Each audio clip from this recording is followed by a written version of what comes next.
Tombstone, Arizona Territory. August 4, 1881. Okay, give me a three. I'll open the three and find him right out. Oh, you everybody stand. All right, I'll take three. I'll do three. How many do you have here?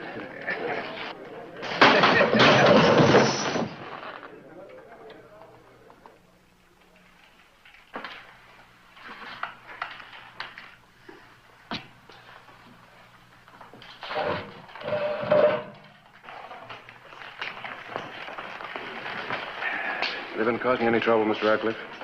Curly Bill and his boys are always welcome here, Hollister. You starting something? Maybe. My deputy tells me you've been dragging your heels about paying taxes. Don't take your job too seriously. I'll send Charlie around again. Don't waste our time.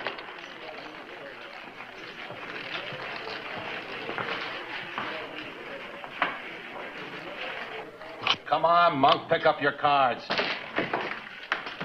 Nobody keeps Curly Bill waiting. Yeah, sure. I could see some Johnny Law try and collect taxes from me. Oh, relax. You ain't got to kill every lawman you see. An actual account from the pages of my newspaper, the Tombstone Epitaph. This is the way it happened. In the town too tough to die.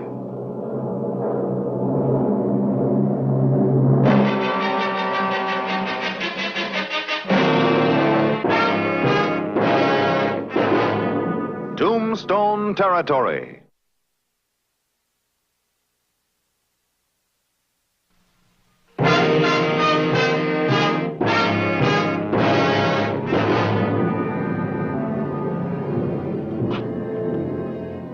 August 6, 1881. Curly Bill Brocious, leader of the Galeville outlaws, had been in town 2 days and nights gambling and celebrating. It was one of his periodic visits from which it always took Tombstone some time to recover. Come on.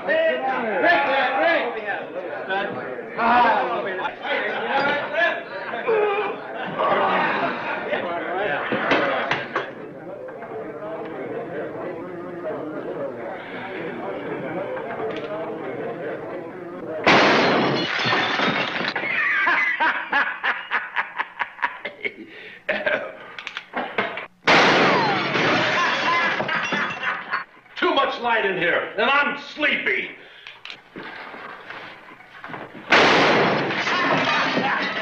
Well, good night. Curly, you better take your boys and get out of here. Orders. We appreciate their business. Yes, sir.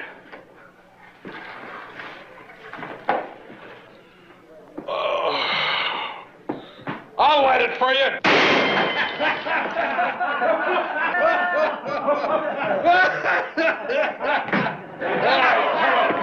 Look, fellas, we can't have any more of this.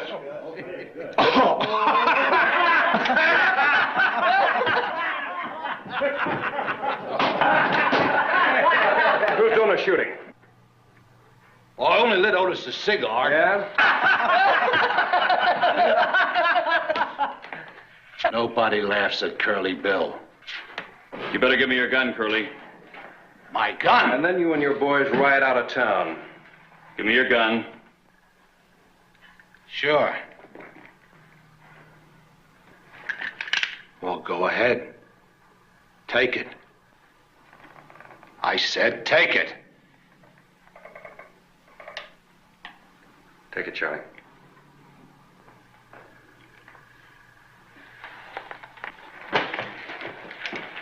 Rest of you men, put your guns on the table.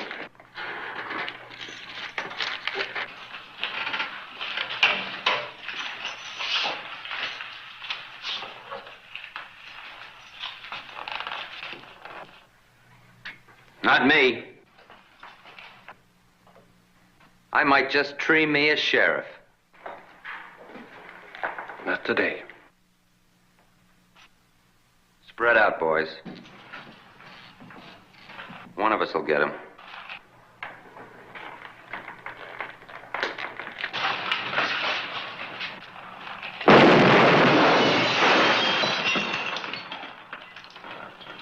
One more move and the scattergun will open you up like a ripe watermelon.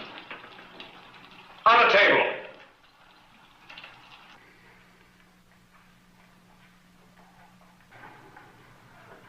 Go ahead, Monk. Looks like a Mexican standoff. And if the shooting really starts, it'll look like the Alamo. Get them back when we leave town, don't we? We got neighbors up in the hills we don't exactly see eye to eye with. There's even rustlers up there. Send one of your men back to pick him up right now. Get him out of town. We're leaving. Well, Monk?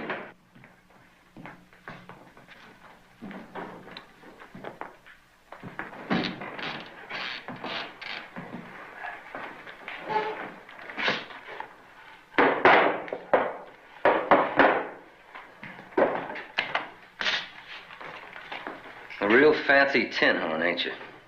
All shining. Boots. Star. Good deeds.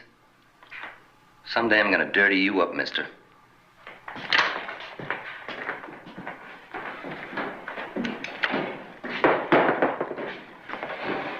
I thought I might have me a big story. Take the loads out of him, Charlie, and take him over to the office. Yes, sir. I won't send you bail for the chandelier. It's kind of torn up. You handled them very well. Of course, you didn't make any friends for yourself. Well, I wasn't exactly trying to. In fact, you made an enemy or two. It could make tax collecting up there a little dangerous. Up where?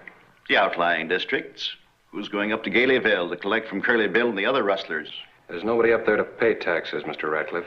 Just a bunch of outlaws, never paid taxes in their lives. They try to collect taxes up there, a man could get himself killed. Well, they're all part of our new county. Right, editor? Well, that's true. Then they should pay taxes the same as the rest of us do. They come in, shoot up the town, and we have to pay the bills. Mr. Ratcliffe, those rustlers don't hold title to their lands. Any of the lands their buildings sit on. They just moved in, took over, and you know it. I'm also a lawyer. There are different kinds of taxable property. They have personal property, cattle, horses, guns. What are you after, Mr. Ratcliffe? You were appointed sheriff of the county. Do your job or resign. Mr. Clyburn, I guess I better have the epitaph print me up some more tax forms. Clay, don't be pushed into this. Their taxes will be collected. Just like yours will. See you later over at the office. Yes, sir.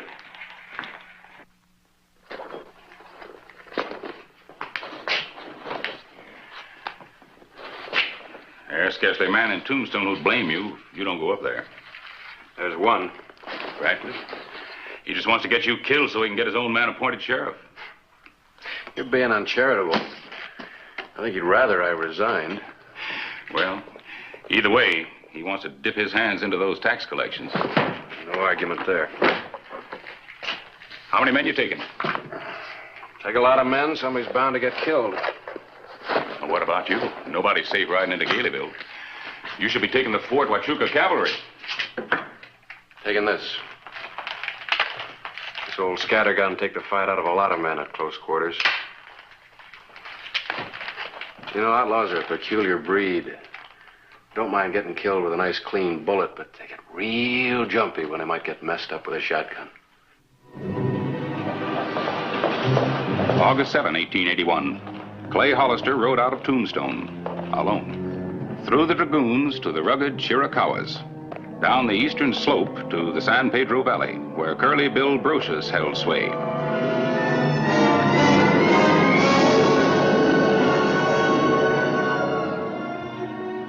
August 8, 1881. He rode into the guns of Galeville.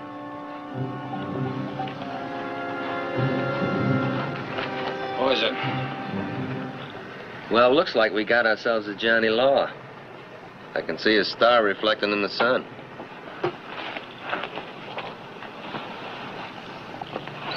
Well, he must be lost.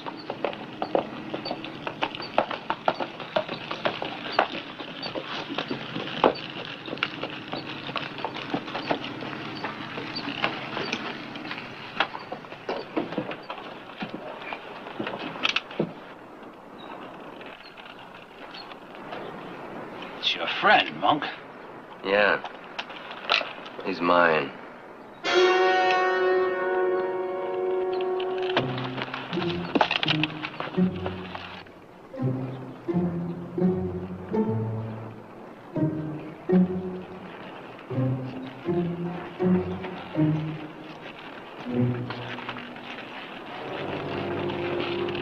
Mr. Brocious? Mister. I'm doing some assessment work for the county. We don't belong to no county. You're part of the new one set up by the territory. And we don't belong to no territory, nor no United States. You're a long way from home, mister. I know the feeling up here, Mr. Brocious. That's why I looked you up. You come looking for me alone? Taxes have never been collected up here, That's right. so I'm deputizing you Me? to help me collect the taxes. Oh, that's the closest I ever been to a badge. Sick me on him, Curly. Might stir up some shooting. I figured if I rode on alone, I might get held up, lose the money. I'll do it. Me, a deputy collecting taxes. I figured you'd know who to assess. Why, I'll make every one of them rawhide rustlers pay up. Howie, put some Sabellian beans in a saddlebag. Somebody catch me a cayuse. Come on, let's ride. What's the show of me going along? Oh, I don't need you this trip. Keep you from getting shot in your sleep. He won't shoot me, and I won't shoot him. Leastwise, not in Curly Bill country. Yeah, you and me was going to Mexico for a herd. Oh, a little cattle buying deal. You ramrodded, Monk. I got official business. Besides, who knows? We may collect more money in taxes than we'd make in a dozen cattle deals.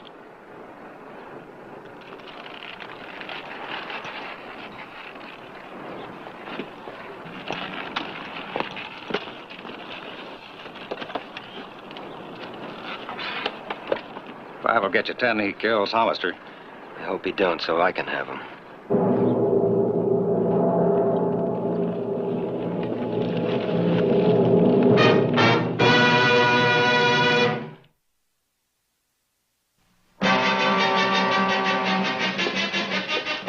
August 9, 1881. The lawman and the outlaw rode together to collect the taxes. Clay Hollister was taken to hideouts known only to Curly Bill Brocious.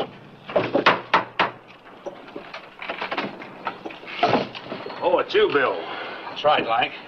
Well, I saw his star and... Well, what in thunder's this? This here's my pal from Tombstone assessing taxes. I'm his collecting deputy. Well, I ain't got nothing to pay no taxes on. I seed you drive a herd up Skeleton Canyon. You ain't gonna tell this lawman they was stole, are you? Well, of course not. Them cattle belong to me. Here's your tax bill, Mr. Strayhorn. According to Deputy Brocious' count. Well, none of us ain't never paid no taxes. Lank, I've been telling the sheriff that we're all nice, law-abiding citizens.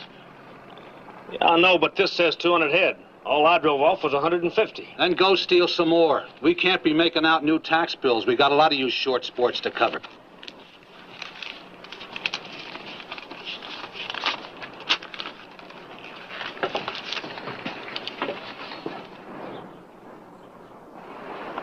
Look, we gotta build schools for the young'uns, Calvin. Well, you don't want them tiny types to grow up like us. Do you? Well, do you? No. Well, then get it.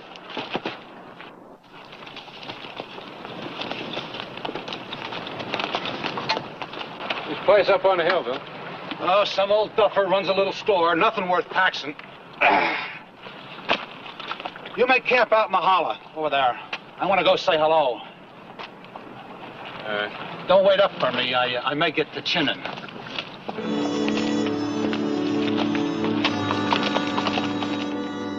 Mag, you're a corker. Oh, Bill, you're sweet. Door's open. Good evening. Well, good evening. I told you to make camp. I got lonely. I thought you said some old duffer ran this place. Well, it used to. Country's getting all womaned up. That's the trouble. Aren't you going to introduce me? Well, this is Mag Davis. Mag, this here's the sheriff I was telling you about, collecting taxes. Hello, Miss Davis. It's Mag. Not often we see your kind up here. Lawman? No. Just your kind. I saw you corral behind the store. About 20 head of horses? Oh, about 23. You own them? Mm-hmm, I own them. But I'm no rustler, Sheriff. Cowboys just like to give me horses. Don't you, Bill? You can't tax Mag. She's just a hard-working gal trying to get along. Come on, let's go. How much do I owe? Oh, no, thanks, man. I wouldn't amount to anything. Well, in that case, I'll figure my own.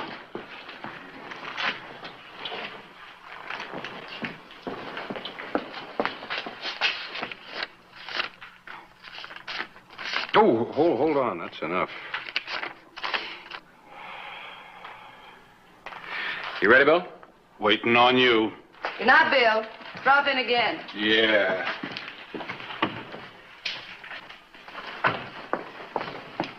Oh, Mr. Hollister. Yes, Miss Davis?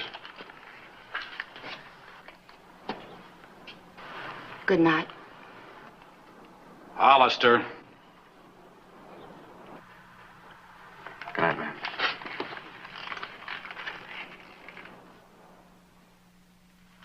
We ain't paying no taxes to nobody. I never thought I'd have to hit a McLaury.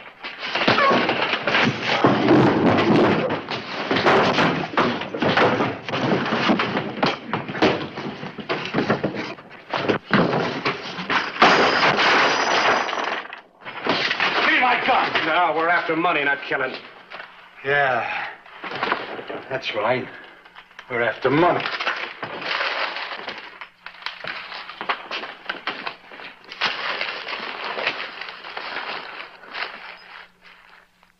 Good night. Good night, Bill. You better move this money. Yeah, I trust you. Don't be too sure. I can be a mean cuss when the pot gets big. I believe it. Well, after all, I got a reputation to hold up. You said you wouldn't shoot me in my sleep. Yeah, that's what I said.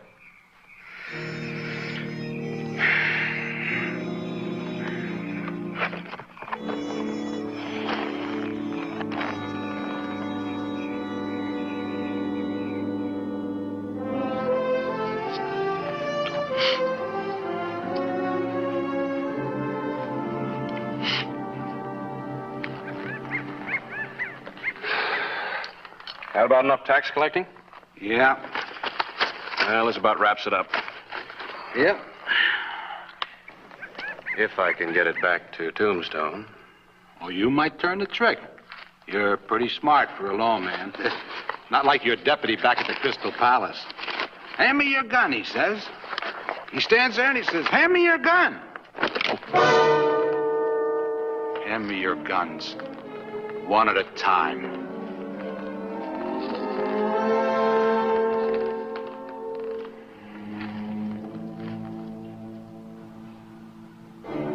Butt up. Hand it to me, butt down.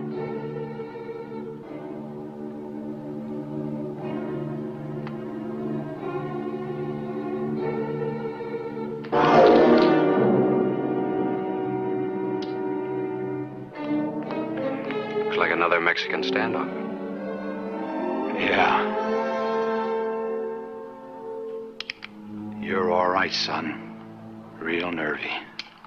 That's quite a compliment coming from you. But let me warn you, don't tangle with Monk. I may have to.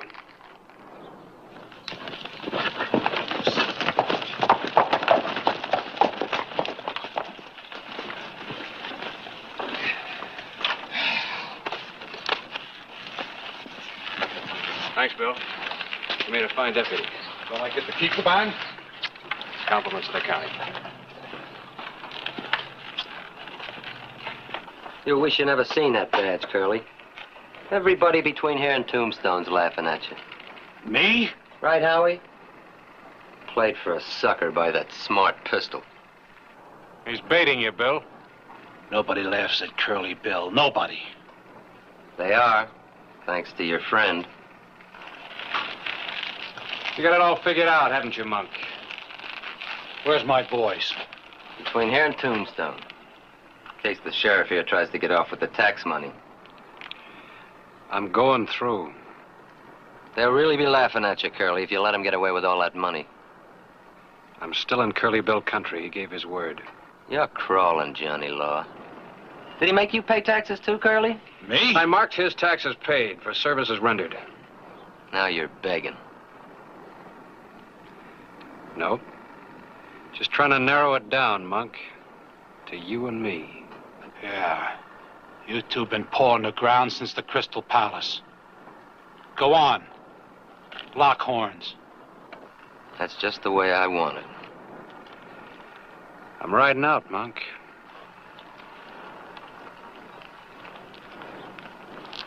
You'll never make it to your horse. Come on. I'm just itching to dent that shiny new badge.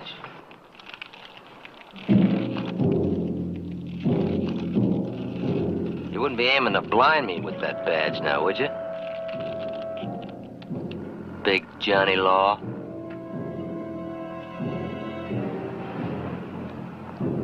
I've been waiting a long time for this. Trouble, Monk, you've been waiting too long. You're all tensed up. Don't make a mistake. I never have.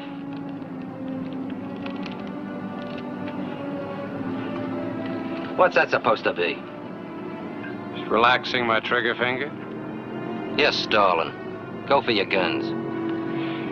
Don't you know the relaxed muscles react a lot faster than tense ones, Monk? Quit talking, go for your guns. Don't you know, Monk, this is the way a piano player warms up his fingers so they'll go faster? Draw! Don't you try it, Monk? Make your move! Did you ever play the piano, Monk?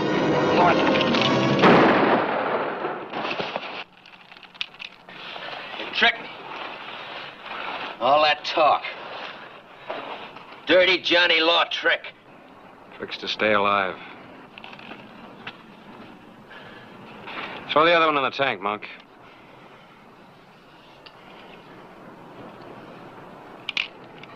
Don't do anything foolish, I'll have to kill you. Soak it!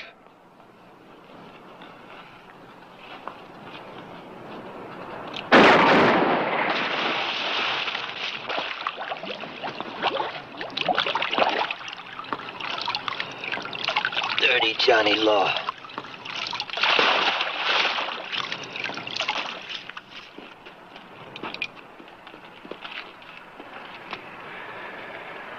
Some of the boys will thank you.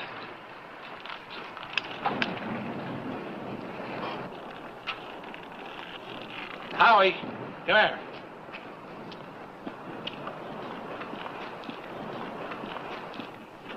Was they really laughing at me? Nah.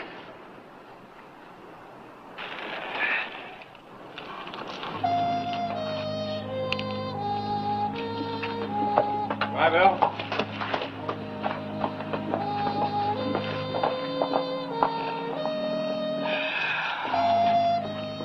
That's a lot of money.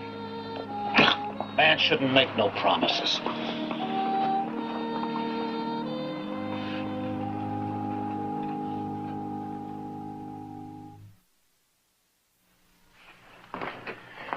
You heard anything, Charlie? Well, he's 4 days overdue. If he doesn't show up soon, we'll just have to wire Governor Fremont in Prescott and have him appoint another sheriff. Your man, Radcliffe? Well, he's a logical choice. We have to have someone to keep order. You holding a wait for somebody? Here, let me help you. Count it, Charlie. Yes, sir. You run into trouble? Yeah? Monk's dead, and coming through the mountains, two of Curly Bill's boys showed a keen interest in the tax money. I want you to know that I'm glad to see you back. I knew you would be. You collected all that? Well, I had some help. How about some dinner? On me. All right. But the county's going to buy me a barbershop bath. Write me an expense account, Charlie, $1. Yeah. Oh, and Mr. Radcliffe, you better pay your taxes.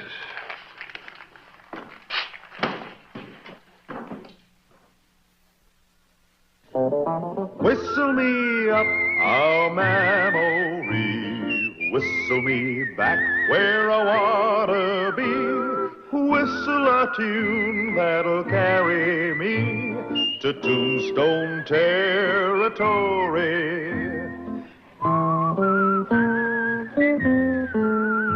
If your past has run afoul of the law, it's a handy place to be. 'Cause your future's just as good as your draw in Tombstone territory.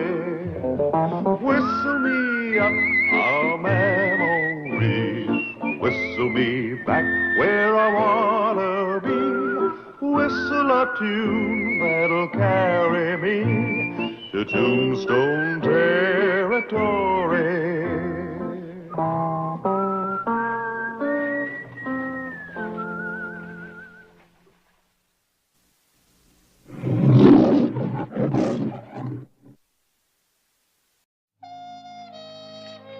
Tombstone, Arizona Territory, September 10, 1882. The Thomas brothers, Rip, Coley, and Ben, the younger element of Tombstone, and its future citizens. There's your troublemakers, Clay. Take your choice. The fine's $10 apiece and 3 days in jail. Well, you're bearing down a little hard, ain't you, Sheriff? We were just trying to have a little fun. Sure. Just flexing our muscles. You know, having a few laughs. It's getting so a person can't even let off a little steam in this town. The next time you start a saloon brawl, it won't be just a fine and a night in jail. I'll lock you up for so long you can set up housekeeping. It's about time. Well, I didn't know you were in jail until this morning. All right, pay the man. Let's get out of here. I'm sorry about my brother, Sheriff. How much is their fine? $10 apiece, Miss Thomas. They won't listen to me, so I'm going to tell you. Maybe you can talk some sense into them. Well, they'll listen to me, and they better. They've got to grow up and start acting their age. We can do without the lectures. That goes for you, too, Hollister. Because if they don't, they're going to wind up killing somebody or getting killed themselves.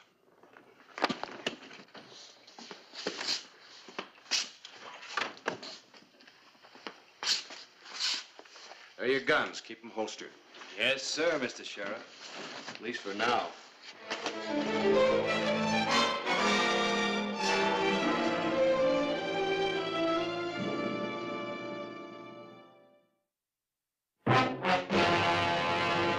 An actual account from the pages of my newspaper, the Tombstone Epitaph.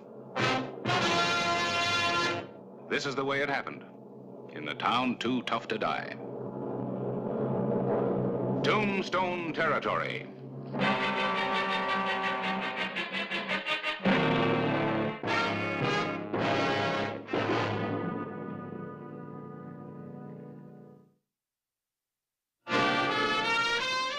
The Thomas brothers were important to Tombstone. They were the future of the town. And the way things had been going lately, Sheriff Clay Hollister had good reason to be concerned about them.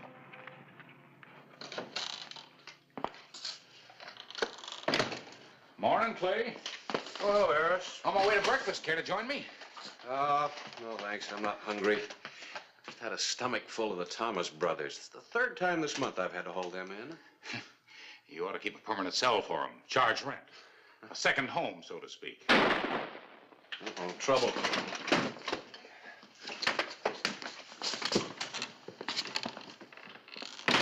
Anybody else got ideas? Cowboy, you just bit off more than you can swallow. Hold it.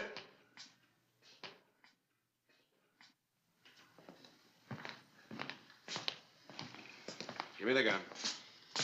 I'm walking out of here, Sheriff. Don't try stopping me.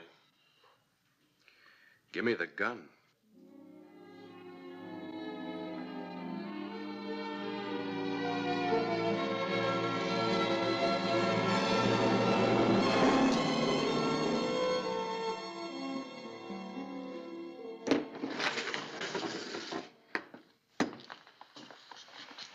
Now, suppose you tell me what happened.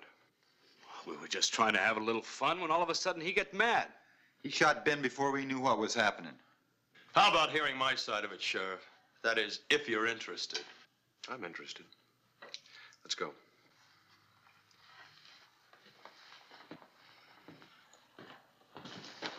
You haven't heard the last of us, mister. You can bet on it. All good. Your story better be right.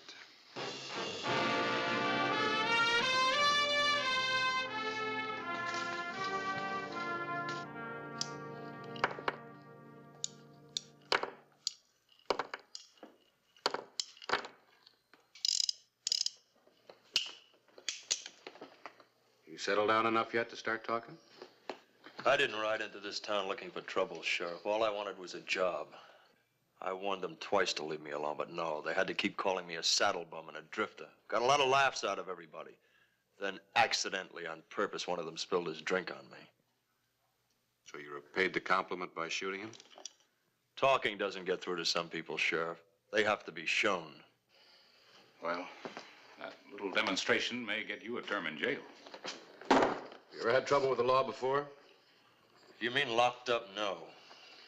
Well, I'm sorry to spoil your record. Let's go.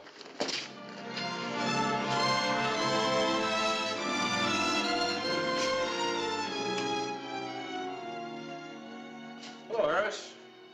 Oh, hello, Clay. Glad you stopped by. I'm writing an editorial here. I want you to hear it. The citizens of Tombstone have a responsibility to the many young men who come here seeking work.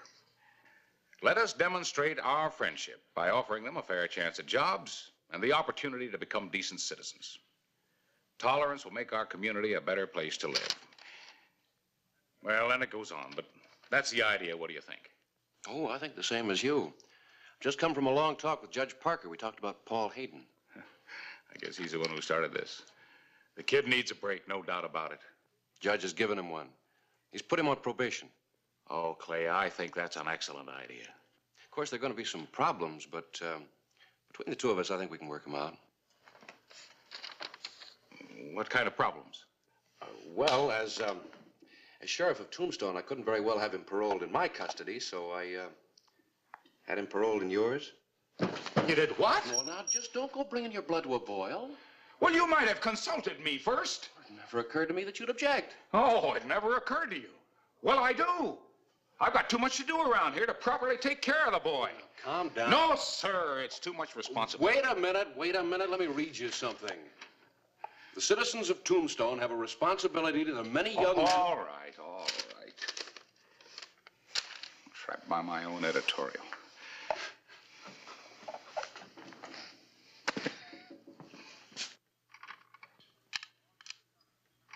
Paul, you better start a new paragraph here.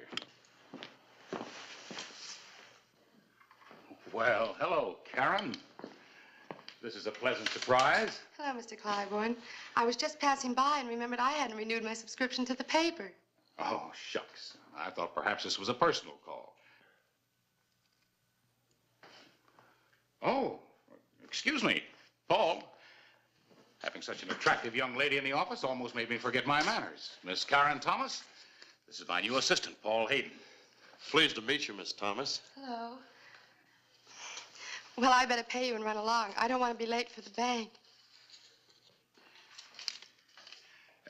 If you have a moment, I'll write you out a receipt for this. Oh, that won't be necessary, Mr. Claiborne. Nice to have met you, Mr. Hayden. Pleasure. Karen, wait a minute. I just remembered I have some business at the bank myself. Paul, would you take this over and get me some change for it? How do you want it? I don't care. Nickels, dimes, quarters. No reason for you to walk to the bank alone.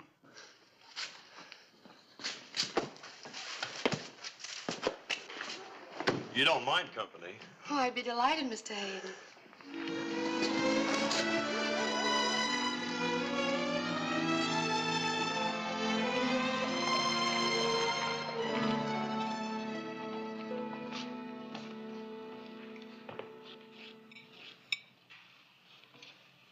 Hey, Paul.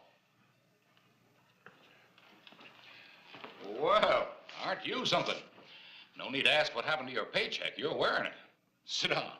Fellow's got a right to buy new duds, hasn't he? He sure has. But you'll have to admit they're a little fancy to be wearing to work. As a matter of fact, I was going to ask for the morning off. Karen's coming to town and... Sure, Paul. You go ahead. But we're kind of busy. Sure you can get by without me, all right? It'll be tough, but I'll try.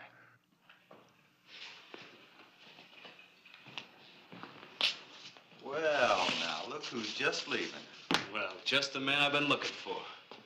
It's time we settle with this drifter. Nice looking hat. Mind if I look it over for a while? I've been thinking about getting me a new hat. Fitting that over swelled head of yours is going to be a job. Let's have that hat back. Sure, Drifter.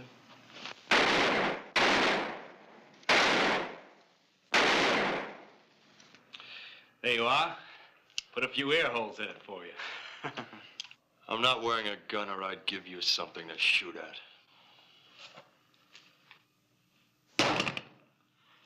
Now, you wanted a gun? There it is. Leave it, Paul. He's on probation. He can't do any fighting. But I can. Well, it's all right with me if you want to stick your nose in this.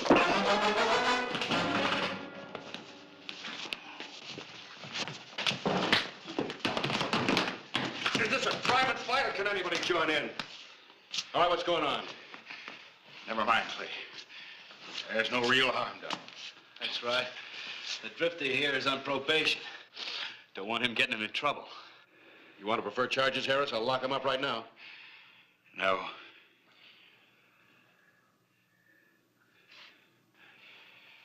But they pay for the hat. How much was it? $5. It's a pretty expensive target. It was worth every penny of it. And I got some advice for you, Drifter. Keep away from my sister.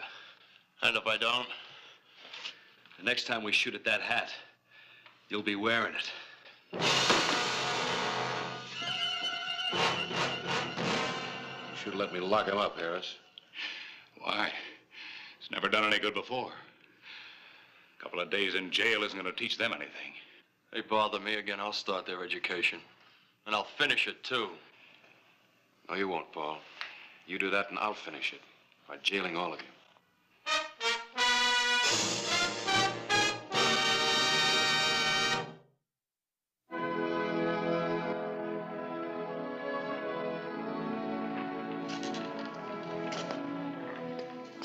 Although Paul Hayden had only been in Tombstone a short time, he had run into trouble with the Thomas brothers twice. There was going to be a third time. He was going to be prepared for it.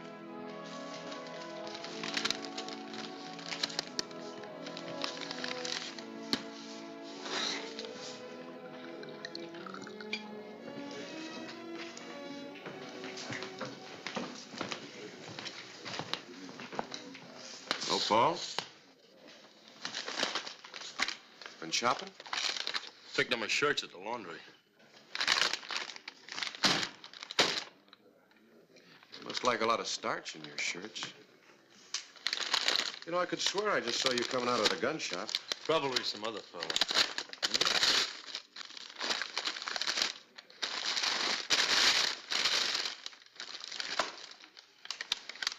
Interesting looking laundry.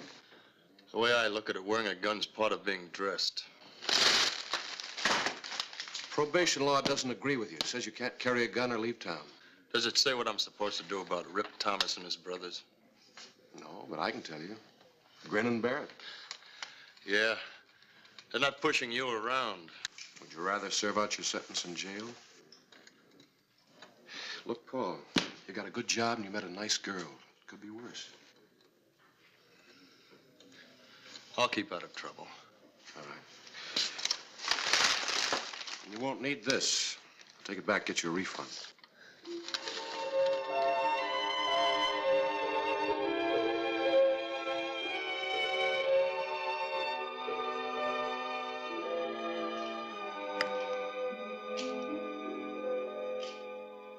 Hey, do you know it's almost 8 o'clock? Time we called it a day. Here, you can set this up tomorrow. Mr. Clyburn, I think I'd like to stay here and finish this tonight. Oh? Well, if you're gonna wait, I will too. I've got plenty I can do. Mr. Clyburn, go home. Well, how do you like that? Thrown out of my own office. Say hello to Karen for me. I hope you don't mind us meeting here like this. Of course not. Not the most romantic spot you can find, but, well, at least it's private. Thank you very much, Mr. Clyburn. Good night, Paul.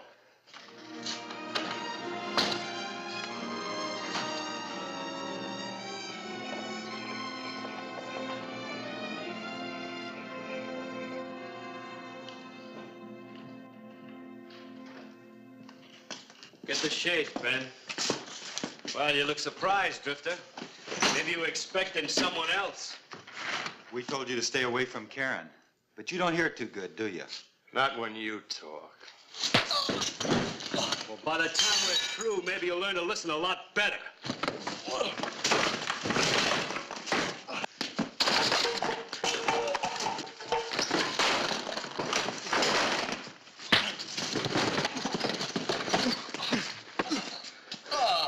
You got off lucky, Drifter. You keep away from Karen, and next time we'll kill you.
Well, there it is.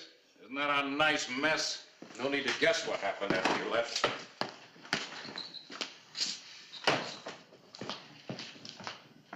I checked Paul's rooming house. He wasn't there.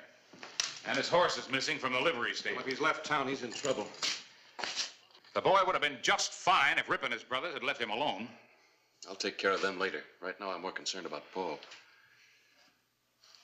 Harris, where do you keep your rifle? Here.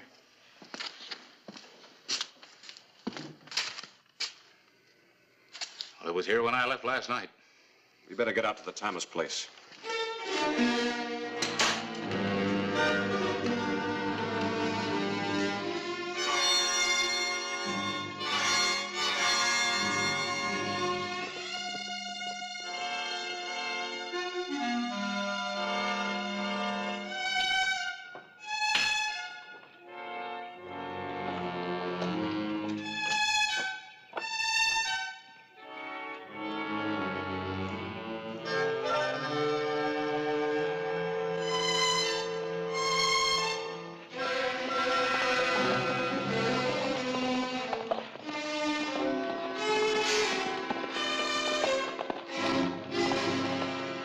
We're just going in town after you, Hollister. Glad you showed up.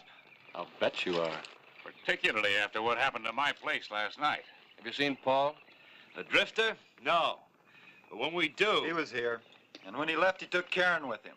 Now, they couldn't have gone very far, because I heard Karen moving around in the house about an hour ago.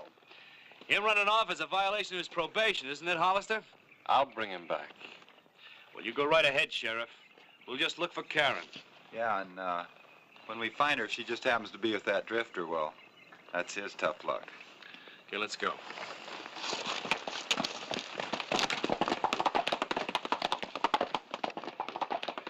We got some ground to cover.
What happens if he won't go back with us? He will.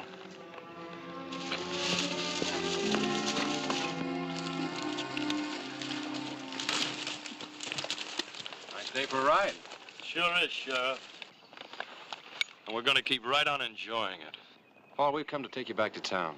Sorry to disappoint you, Sheriff, but Karen and I are moving on. Easy, boy. We're out here to help you. You're a little late. I don't think so. You said all you wanted was a decent break. Well, you got it. And the first time things got a little bit rough, you turned tail and ran. So you moved to another town. There'll always be a situation that needs facing. Maybe he's right, Paul. We can't keep wondering and worrying about when my brothers are going to show up. We'd never be happy that way. Let's go back together. You sure that's what you want, Karen? What about my probation? I wasn't supposed to leave town or carry a gun. Well, as far as I'm concerned, you and Karen just took a canter to the city limits. They're pretty big.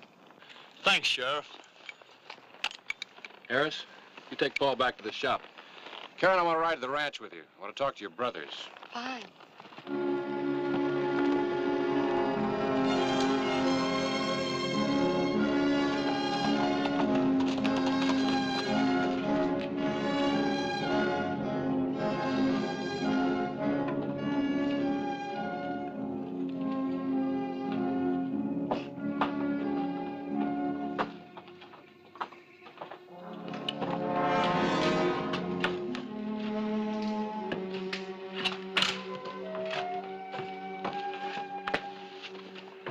I'm going to be awfully angry, Mr. Hollister.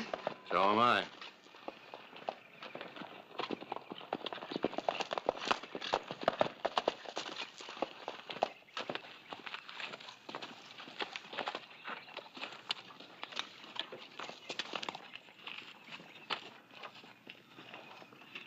You got some mighty fancy explaining to do. Wait until we get our hands on that drifter.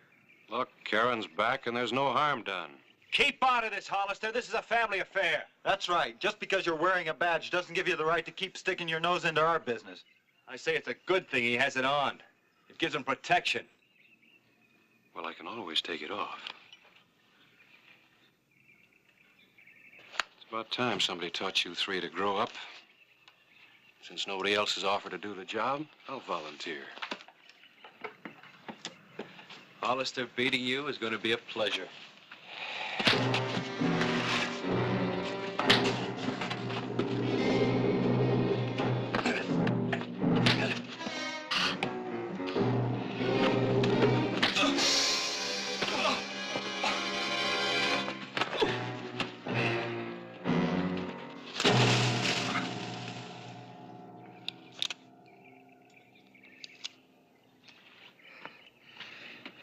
You want to try next? You betcha.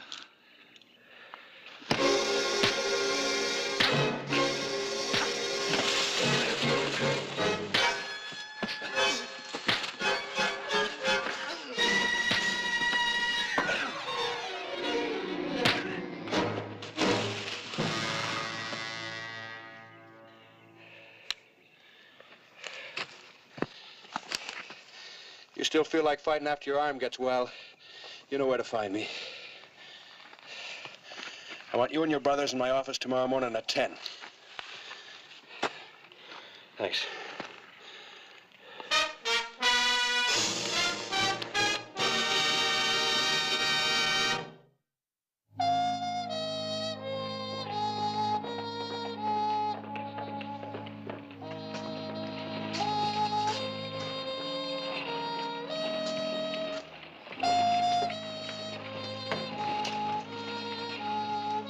Here they come.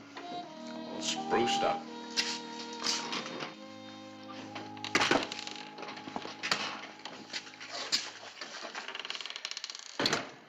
Well, you're right on time. I was going to lock all three of you up. Figured a jail term would do you good. Since the damages to the epitaph office have been paid and Paul here doesn't want to prefer charges, you're free to go. You mean you ain't gonna press charges? Sheriff Hollister kept me from going to jail, and I Thought I should pass on the favor. Oh, don't just stand there looking foolish. Shake hands. I'd like to apologize. Mom, forget it. Me too. About time you showed some judgment. It must have been that licking you gave us. Sort of helped us grow up. Yeah, the hard way. Speaking of growing up, we all look a little older today.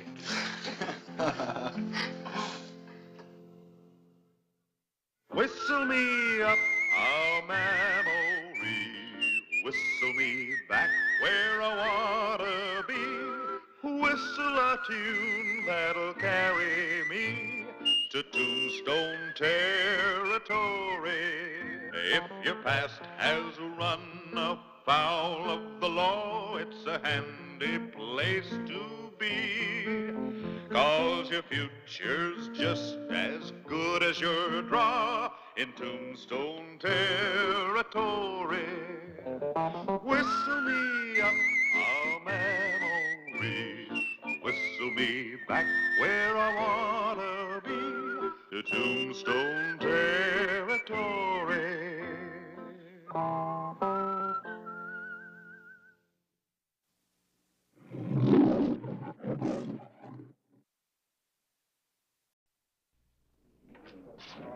Tombstone, Arizona Territory, May 10, 1882. It's Johnny.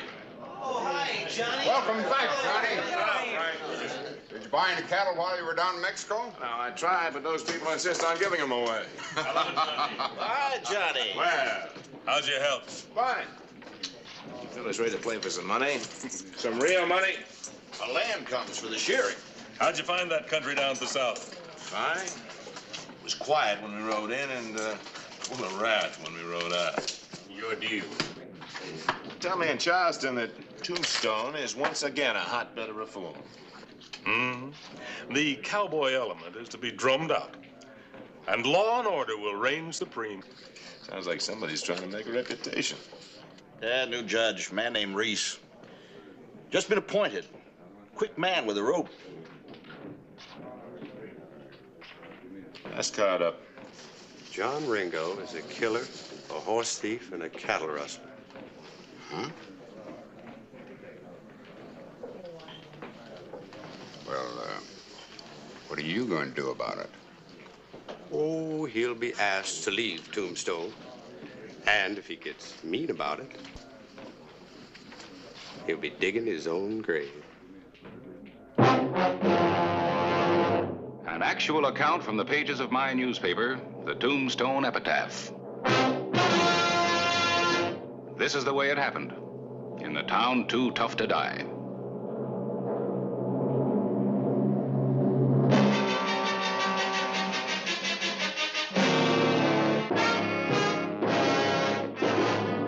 Tombstone Territory.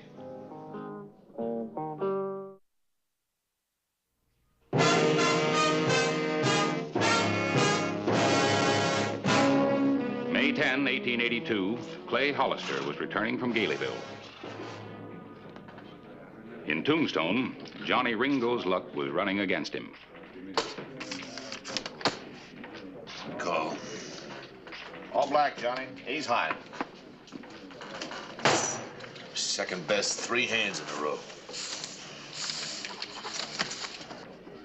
Come on, Ben, deal. My luck's gonna change. I know it. You bet it is. Are you talking to me? If you're John Ringo, I am. Oh, John, this is Judge Reese. I'm Sidney Farrell, an attorney. The judge is the chairman of the Citizens Reform Committee of Tombstone. It's a pleasure, Judge. Counselor? What can I do for you? You and the rest of the trash from Charleston can get out of Tombstone and stay out. Judge, I'd be happy to help out the forces of reform a little later. Right now, I'm playing poker, and I'd be obliged if you'd hold off your righteousness until I finish. Your poker game is no concern to me. I want you out of town, Ringo, and I want you out now. Why don't you go and witness a will or something, huh? That's enough, cowboy.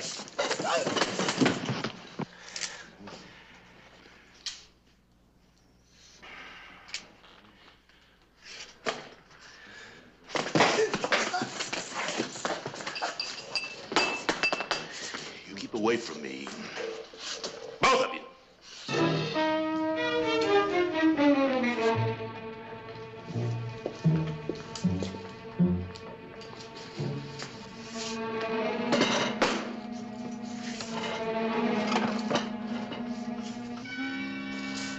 I'll see him dead. Well, it's your bet.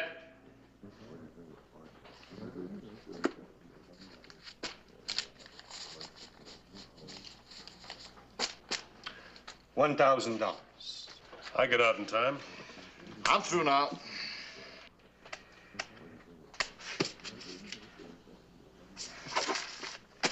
All right? I'm shy.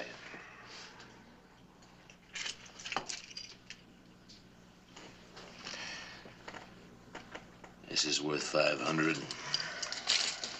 Not to me. It is to me, Schmidt.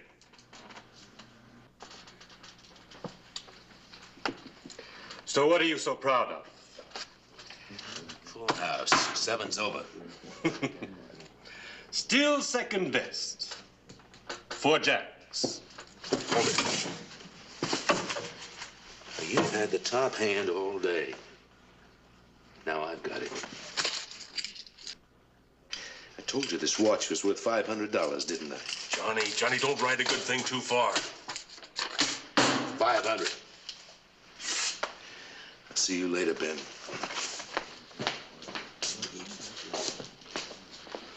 Frank, buy another round for the house. Hey, give the judge a double.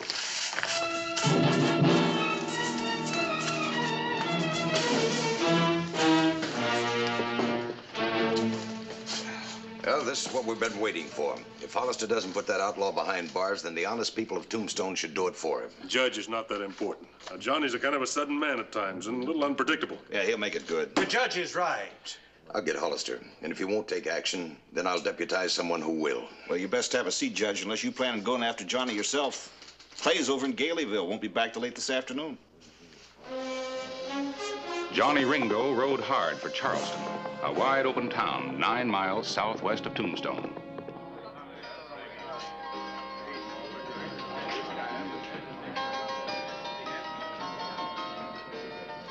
Hey, Johnny Ringo!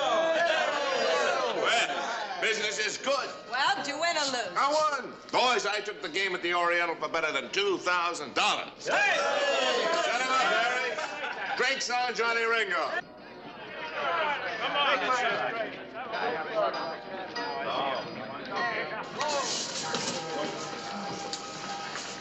Better go in and lie down.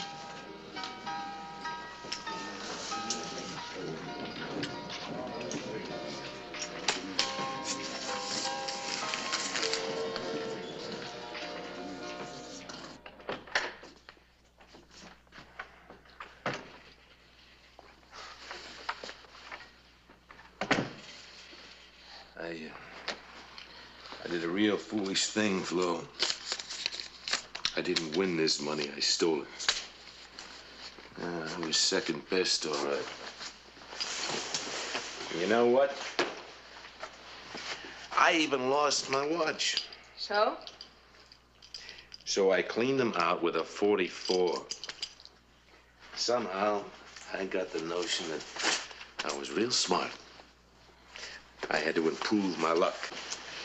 John, you're a fool. Money back. Yeah. Yeah, you do that, huh? You're feverish again. Come on. Lie down. Here. Come on. Get some sleep, Johnny, and keep warm. I'll get the money back. Don't you worry about it. You, see Ben Fraser at the Oriental, huh? All right. Anything I can get you? Yeah. Yeah, you can get me some cold water. You got a big pitcher of cold water.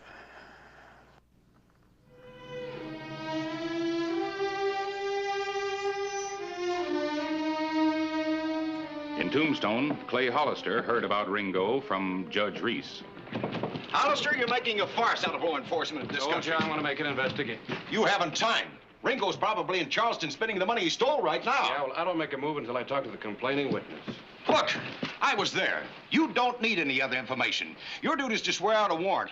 Gather a posse and apprehend that man. I think it's necessary. You're encouraging these cowboys, these outlaws, to rob and steal. I tell you, sir, the voters have had enough of it. Your Honor, I don't know about the voters, but I've had enough of political opportunists talking law and order while at the same time they stir up more trouble than any outlaw in this territory.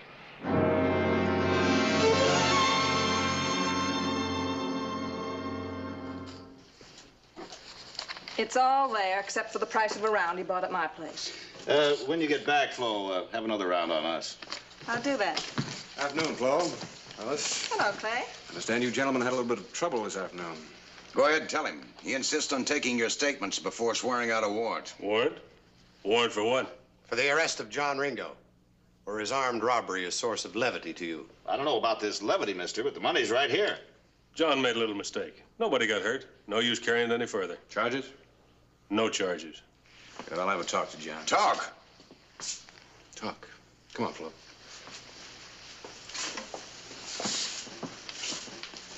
I guess there's nothing we can do, Your Honor.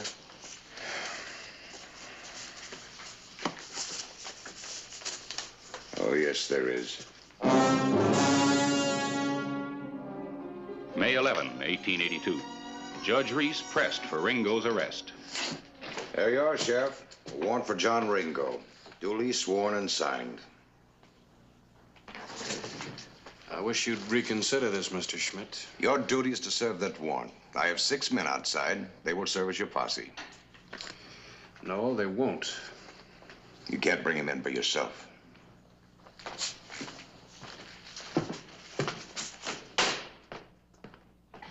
Johnny, Clay's here. I'm good. Hello, Clay. Hey, Johnny, how do you feel? Fine. I feel just fine. He oughta. He slept nearly 12 hours. What's the matter? That poker game wear you out? Wasn't that a stupid thing to do? Mm-hmm. You are sitting on my shirt. Never thought old John Ringo was a bad loser. Well, I didn't think he was either, but I guess it was this, Clay. I have sort of a sentimental attachment to it. Kind of a link with the past. I just couldn't stand the thought of losing it. Why don't you go back, John? Back home. Those Eastern doctors might be able to help you. Eastern doctors? Mm-hmm. You see these books, Clay? No Eastern doctor can tell me a thing I haven't read in them. No, I feel like I belong here in Arizona, and I'm gonna stay. Well, if you do, you better watch your step. Because, you know, justify it or not, you're the #1 target for the reform element. What are they gonna do? Arrest me for, well, for buying cattle in Mexico? No, John. You're under arrest for robbing Otto Schmidt of $2,000 during a poker game at the Oriental. Now, hold on. I made a mistake, but that's all settled. Now, Flo took that... No, it's not all settled. Judge Reese got Schmidt to swear out a warrant, and I've come to take you in. Take me? That's right, John.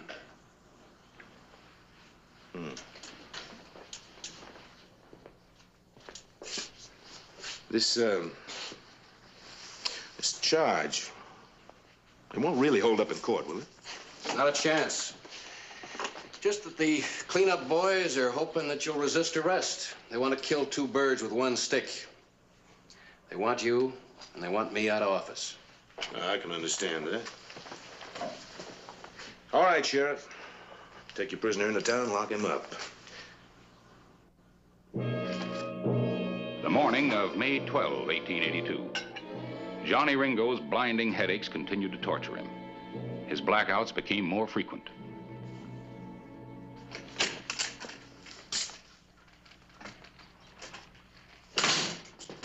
Bail's been paid, everything's in order.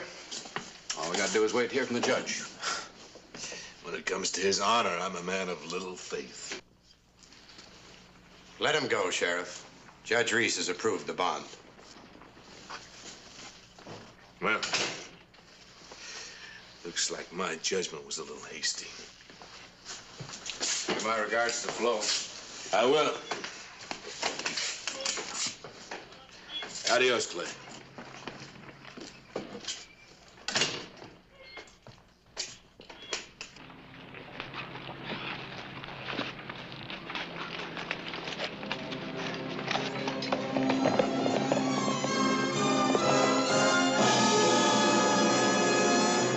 You men have been sworn in to serve a warrant for John Ringo. I expect to see you carried out. We'll do it, Judge. Reese! Get going.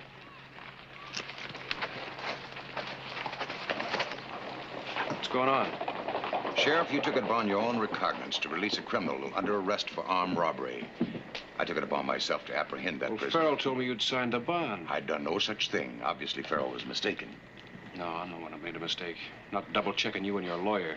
John Ringo's trial will be held at 3 o'clock this afternoon, and I would suggest that you be here. You're deliberately persecuting Ringo to get at me. But your posse hasn't got any more chance of catching him than you have of becoming governor.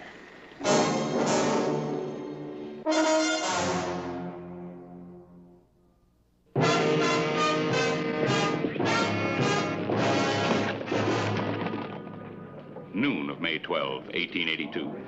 Howdy. Boys. What's up, John? I got a posse after me. I want you to hold them at the bridge until I can cut back toward Tombstone. How far behind are they? Oh, maybe 10 minutes. I circled through the brush. When I pulled out, they were still chasing their tails. Well, hop to it. Come on, Johnny. boys. All right, let's go. They're out of here. You've got to get some rest first. No. I want to settle this with that judge. Johnny.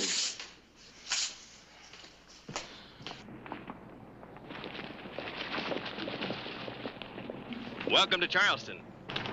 Let us by. We're after John Ringo. Not now, you ain't. Now you're looking forward to a little siesta right here.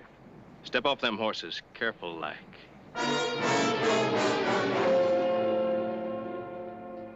The afternoon of May 12, exactly 3 o'clock. If the court pleases, I understand this was the time set for John Ringo's trial. That is right, but John Ringo is not here. Why haven't you brought him in, Sheriff? Here I am, Your Honor.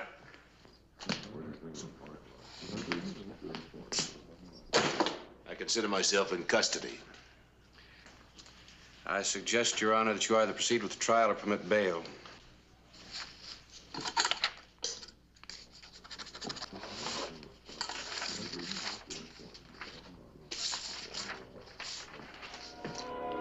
Later that afternoon, May 12, a few miles from Charleston.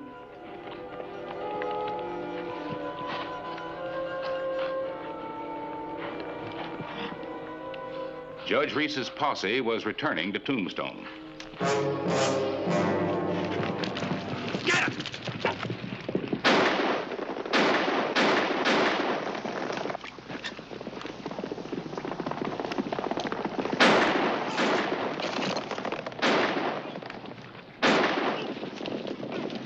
Hold up! Hold up! Get away!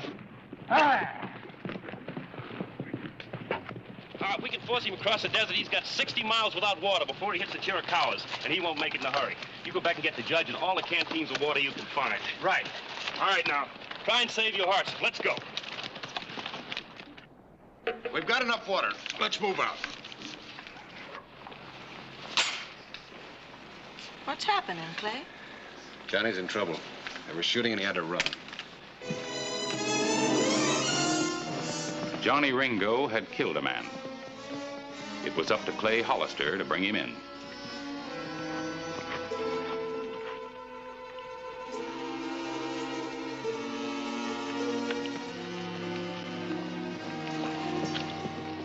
Ringo rode desperately across the desert. He knew the posse meant to kill him.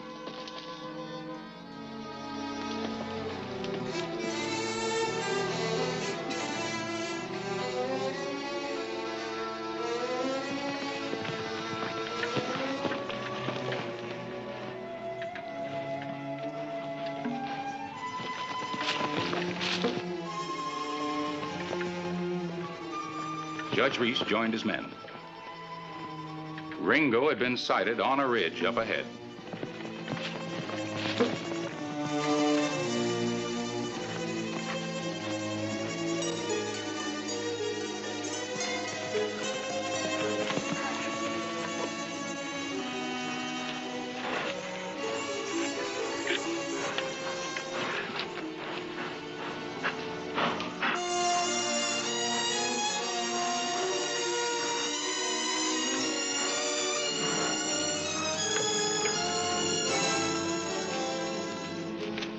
Well, be dark before long. What do you want to do now? We better water the horses and keep pressing it.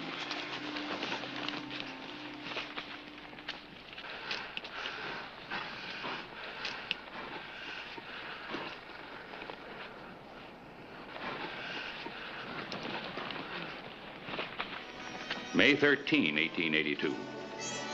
The second day on the desert. The sun was again a great globe of heat. The Arizona wasteland a furnace.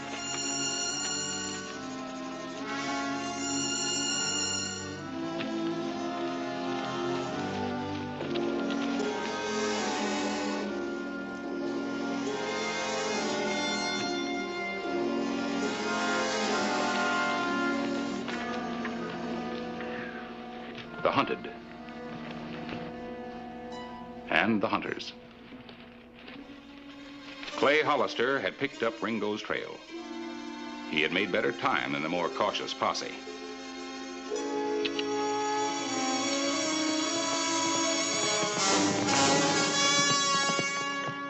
Ringo! Ringo! Hold up! Johnny! Ho!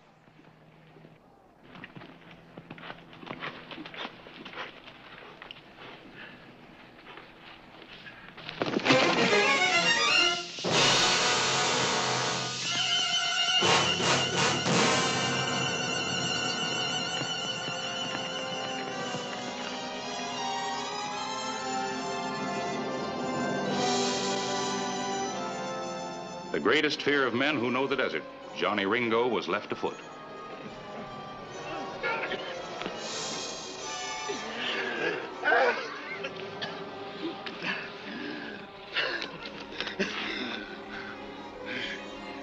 You figure to harm me until I die? Well, I'm not running anymore. I'm waiting. I'm waiting for you. Johnny!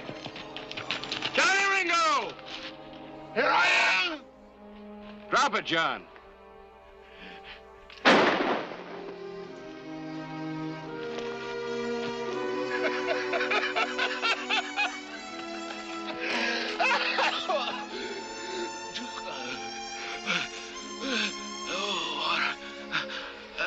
Water.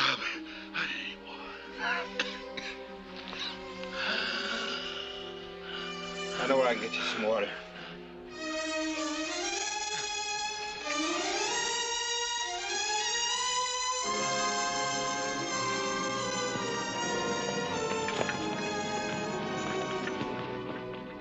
Sheriff Clay Hollister intercepted the posse.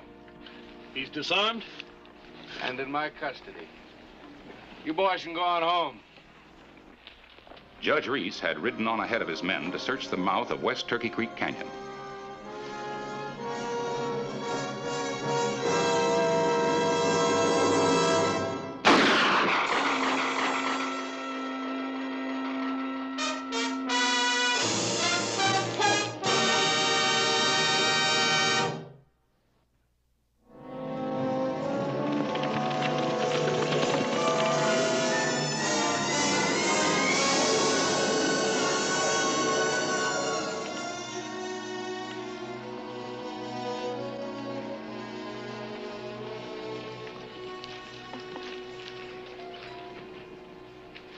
I warned him, but he pulled his gun, so I had to kill him. There's the outlaw, Sheriff.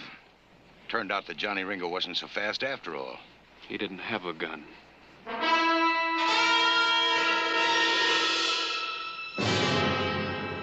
The most important thing, he's dead. You murdered him. You can't prove a thing, Hollister. You can't do a thing. I shot an outlaw, a killer. And I didn't ask him if he was armed. Hollister, I've been waiting to whip you for a long time.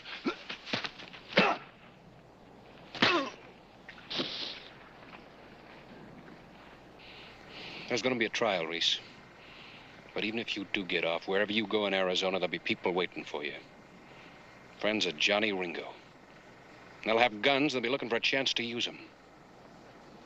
And I couldn't stop him even if I wanted to.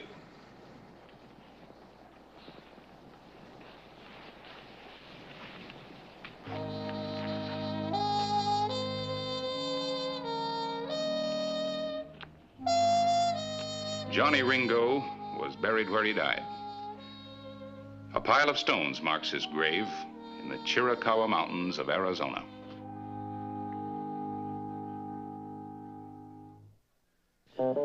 Whistle me up a memory, whistle me back where I wanna be, whistle a tune that'll carry me to Tombstone territory.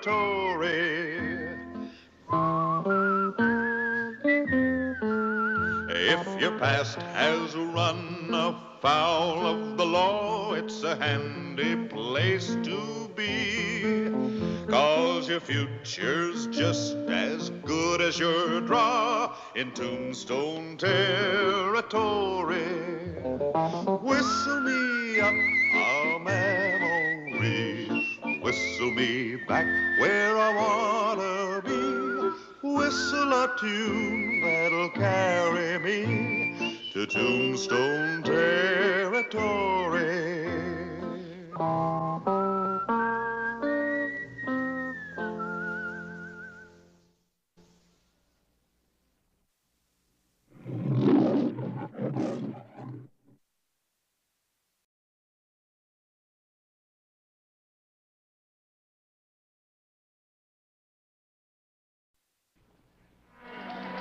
Tombstone, Arizona Territory, November 1, 1881.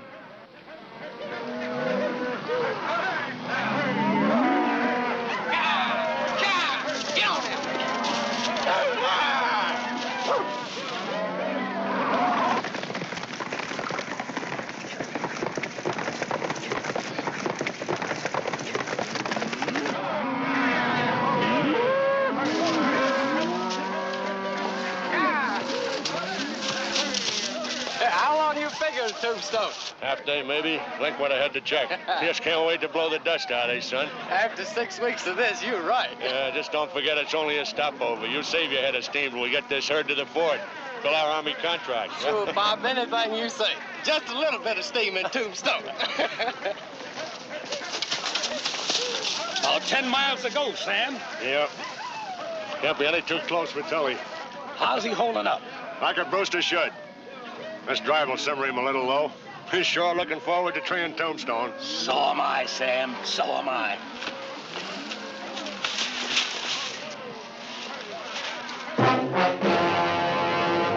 An actual account from the pages of my newspaper, the Tombstone Epitaph.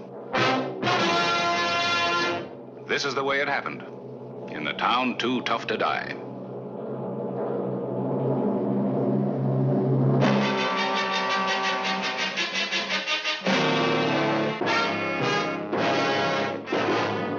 Tombstone Territory.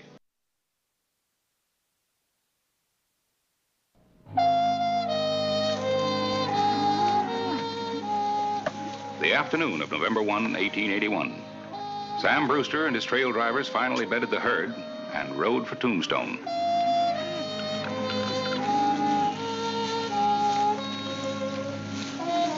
Come on, baby. Come on, Whitey. Come on, Link. Come. Let's go. Let's go.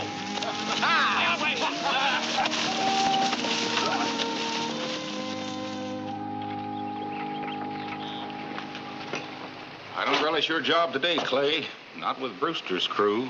Oh, Sam Brewster's been in town before. Charlie and I always manage to keep him in line. There's always a first time.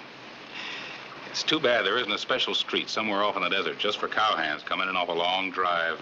Might save a lot of wear and tear on a town. Yeah, but I don't think the business interests in Tombstone would appreciate it.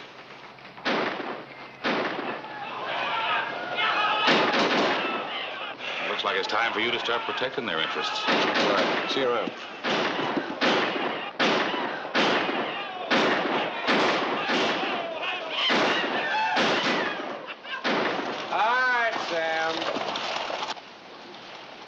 Have your boys check the guns.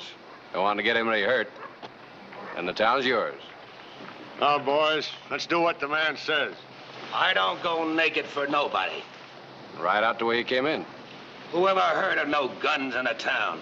You're a new face, mister, so I give it to you straight. When you look like trouble, you check your guns, and you look like trouble. So step down and check your hardware. Check 'em, boys. We're wasting time.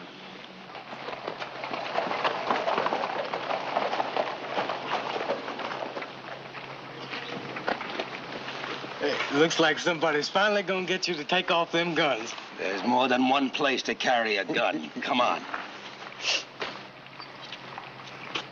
Looks like we almost had trouble. Early yet, Mr. Clyburn. Early. Simmer down, boy. You're not going anywhere.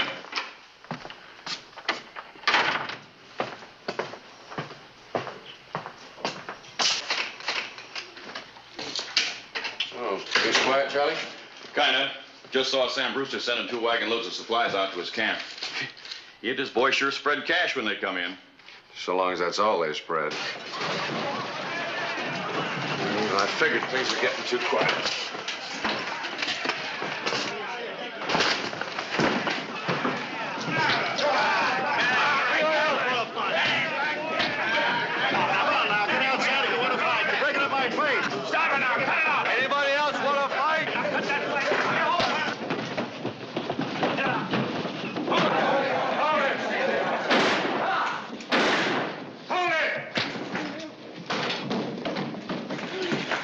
All right, buddy, fight's over.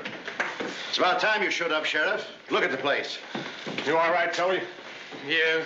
What about the damages you did? What about it, Sam? Your boys play kind of rough. Okay, Hollister, my crew's wrecked better places than this, and I've always paid up. What covers it? Oh, I'd say about 300. Including the 2 holes I put in the ceiling. Pay them off and then get your boys out of town. They've had their fun. Big talk when you've got the guns. Could be, mister, but that's the way it is. Pay up and move out. Let's get out of this town. Remember the name, lawman. Wink Thompson. Maybe someday I'll be caught on the hand. Make sure you can handle it if you do.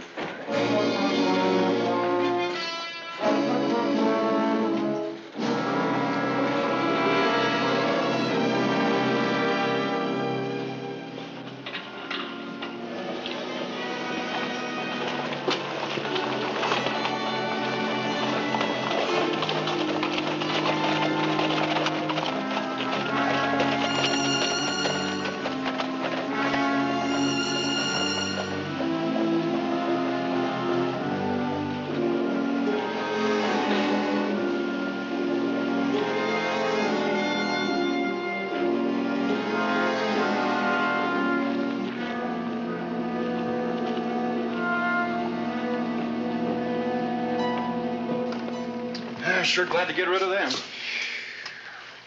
Paperwork. You better get with it. I'll make the rounds for you. Thanks, Charlie.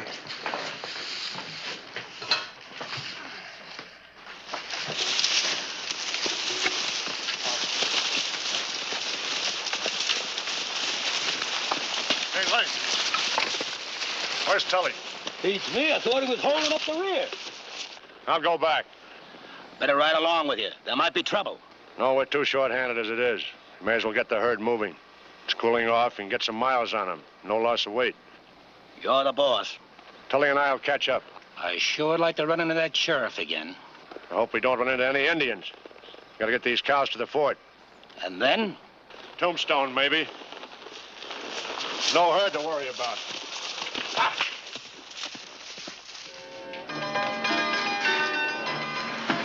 I don't like it, boss.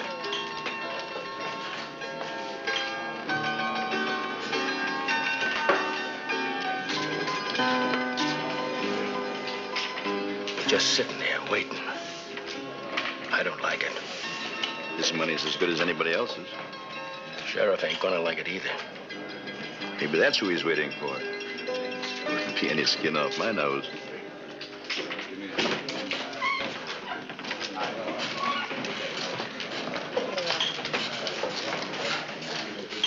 Hey, Otis. Take it easy, Brewster. One fight a night's enough. Not in my book. Not when somebody's holding my hands in the first one.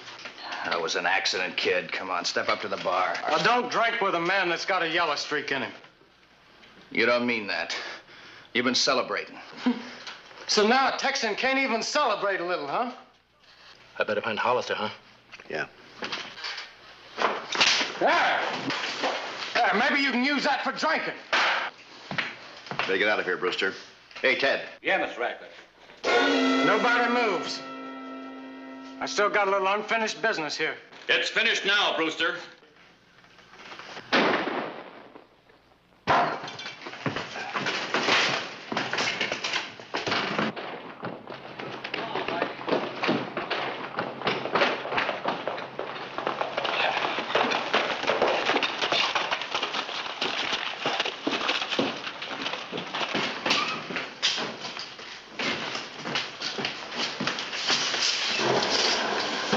Somebody get a doctor.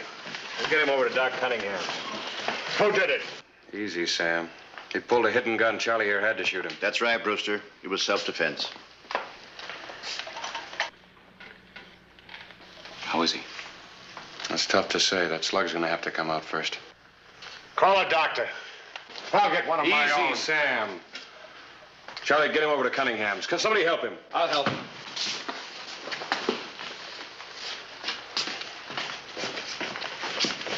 You can't do any good over there, Sam. The doc knows his job. Dr. Cunningham's the best in the territory, Mr. Brewster. He better be the best in the territory, Hollister. He is. Because if my boy dies, I'll take this town apart to get that deputy. Wait a minute. He can't do that. It was self-defense. You don't know what you're saying, Sam. These are witnesses. You get this straight, Hollister. All of you.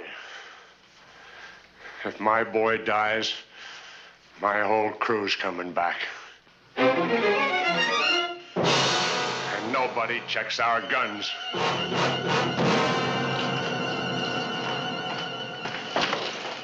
That's a real quick-tempered man. I don't want any trouble out of you, Brocious. Not today. Trouble? Me? Why don't you get back to Galeville with your own crowd of thugs?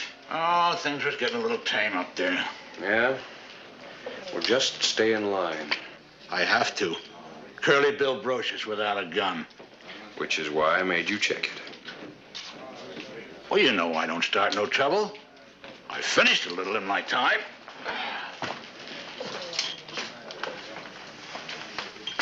Is Brewster just talking? Or did he mean what he said? His kind don't talk just to be heard.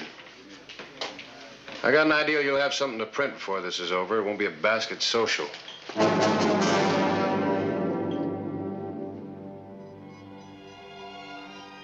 November 2, 1881. Tully Brewster lingered between life and death. Sam Brewster had ridden out of town, but his grim warning stayed behind and remained uppermost in the minds of a crowd that waited outside Dr. Cunningham's office. How's young Brewster? He's dead. Looks as if we're in for it. All of us.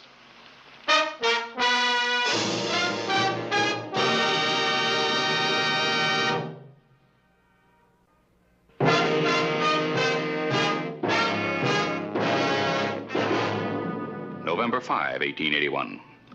A sudden fear gripped Tombstone. The righteous element was doing an about-face.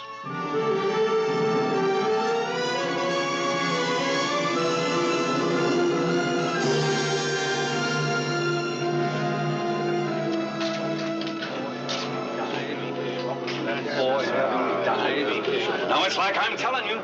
Brewster has always brought a lot of business to this town, and I say, let's get rid of Charlie Riggs. What are you really worried about, Fred? Your store? Or let's be honest, your skins if you have to back up your own law.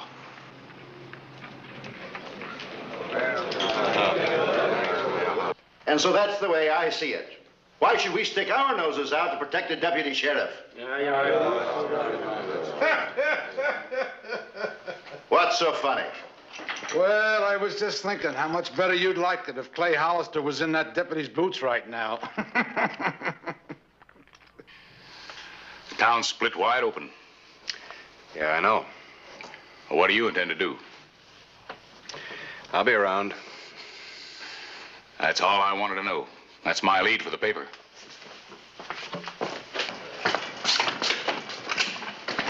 Oh, pardon me, Mr. Sure, Charlie. The mayor wants to see you over in his store. May as well get it over with. Look, Clay, if this is what they want... Keep it, Charlie. You're my appointment, not theirs. You won't find a better piece of equipment. Excuse me, I have some official business to do. I'll be with you in a minute. Clay, Don't apologize, Fred. Just get to the point. Clay, you know how it is. Ever since that boy died, everybody's been thinking Thinking what, Fred? You ought to get rid of Charlie? Well, if we do, maybe Brewster won't tear up the town, huh? Now, Clay, most of us have families. And that's why Tombstone wanted law and order. Isn't that what my office calls for, Mr. Mayor? Oh, Clay. Let me tell you something. As long as I wear this badge, Charlie Riggs stays as my deputy. Now, look, Clay, all we want... It doesn't matter what you want. Sam Brewster's calling the shots this trip.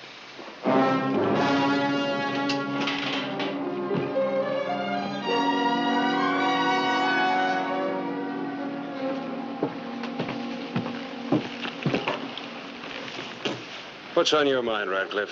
A couple of us boys been thinking things over. We want you to get rid of your deputy. Well, I'll say this for you. At least you come right out with it. Let me tell you something. A town that won't fight for itself isn't worth fighting for. Tell us something else, Hollister. If you feel that way, why bother making it your fight at all? Well, you probably wouldn't understand this, Mr. Radcliffe, but I don't run from trouble.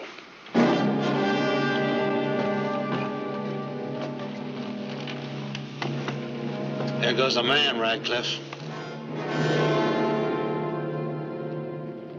As the days clocked off, the town showed its fear more and more. Tombstone wasn't as tough as it thought it was. Not yet, anyway.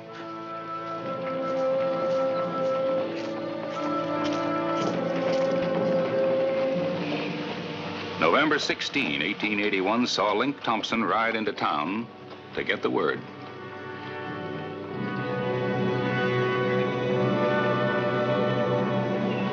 And the word was on its way to Sam Brewster.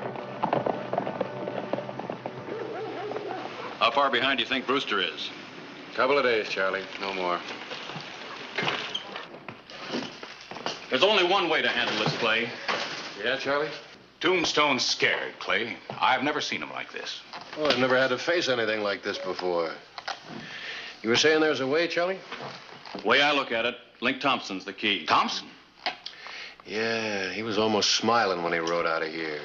Smelled a big gunfight. If I stop him, Brewster won't ride in. You know that. Oh, whoa. Well, I think you're crossing the wrong stream. Brewster's running the show. Well, maybe, maybe not. Here's a partial rundown on Mr. Link Thompson. Some of the peace officers I wired came back with answers. Well, judging from these, he's as mean as he talks. Let's just say he's a killer. Well, I could tell he was a tough old lion, but this... We're wasting time, Clay. It's my job. I'm going after Thompson. Oh, and catch a rifle bullet. Look, Charlie, be smart. Don't you realize that Link isn't going to let you close enough to catch him before he gets the news back to Brewster? He's just aching for a brawl. Are you trying to say that Brewster would back down if it weren't for his gunslinger? Well, knowing Sam, I doubt it. Well, then I don't understand. But anyway, Link will keep Sam so needled that even if we had a chance to reason with him, we can't now. Well, then Charlie's right. You should have stopped Thompson from leaving when he rode in. On what grounds? Well, what about these? Well, the only problem with that is they've never been able to prove that it wasn't self-defense. Well, then we're right back where we were. That's right, Harris. To quote you, with a scared town.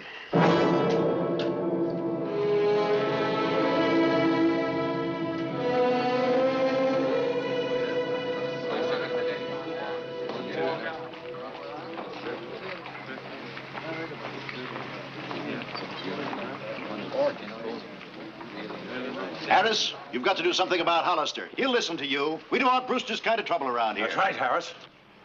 It's too bad you two won't face the real issue. You want to see killings in this town? Whose side are you on, anyway? I'm for Tombstone. That's the side the epitaph's on.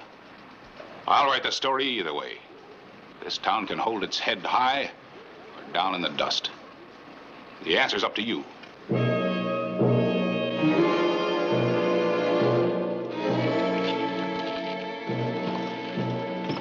Hollister. I just got word from one of my boys riding through from Galeville. Sam Brewster's on his way in. Oh? Said he saw him a couple miles behind him, coming in with his men. What's your interest in this, Brocious? Oh, no interest. Just sitting and watching. Having a little trouble running the town, Sheriff? Don't you make any. May as well meet him outside of town. There's no point in having it happen on the streets. I'm with you there. You're staying right here. What are you talking about? All this is my fault. None of it is your fault. You are enforcing the law. Look, Charlie, your being there just guarantee a shooting. Yeah, but look. You're staying here. It's an order.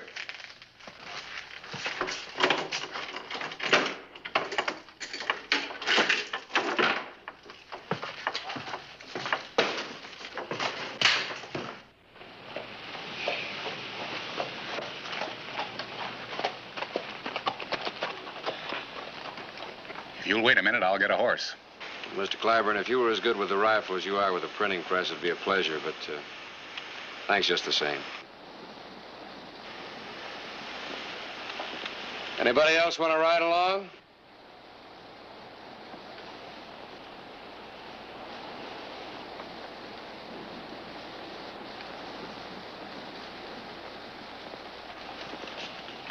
I do, Sheriff. I guess there ain't no argument about how I can use one of these now, is there? None whatsoever. There's your horse.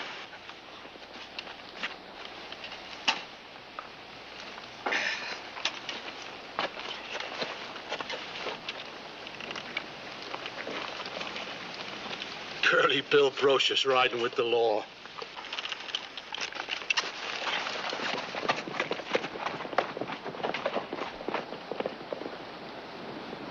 This town ought to feel real proud of itself.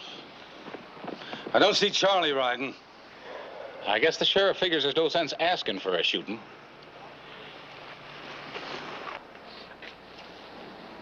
Anyway, it'll take a lot of guns if the play starts. How about it?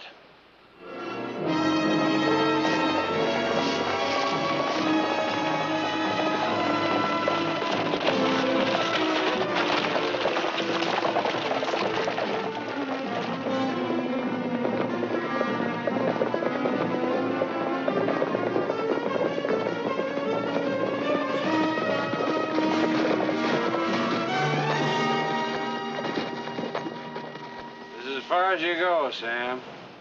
You know better than that? No sense talking. Let's give them what they gave your boy. Deal your own hands, Sam. Nobody has to talk for you. I want that deputy. We're riding in. Into this? What good are those?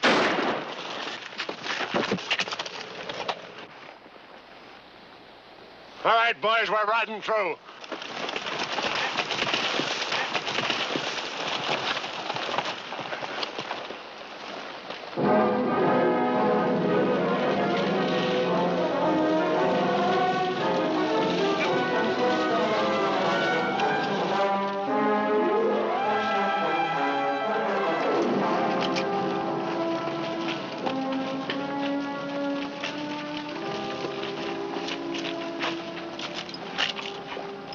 Take a good look, Sam.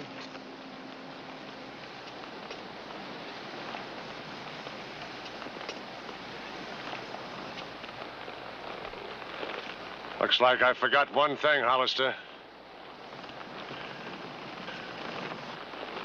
You can't fight a town. You called it. Now turn around and ride out. And take that with you. Get him patched up.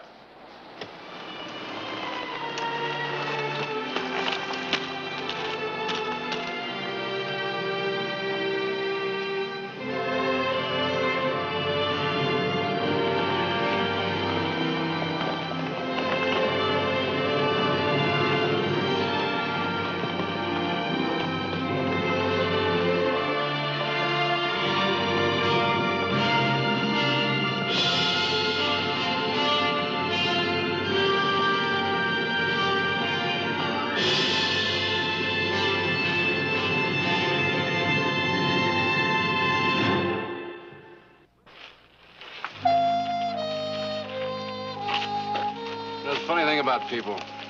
Comes to a showdown, they stick together. Someone once said it much better than we can. What's that? Wars make strange bedfellows.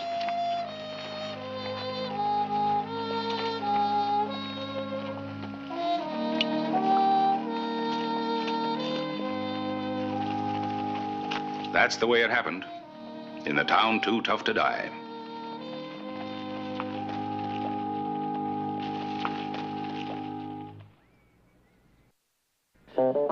Whistle me up a memory, whistle me back where I wanna be, whistle a tune that'll carry me to Tombstone territory.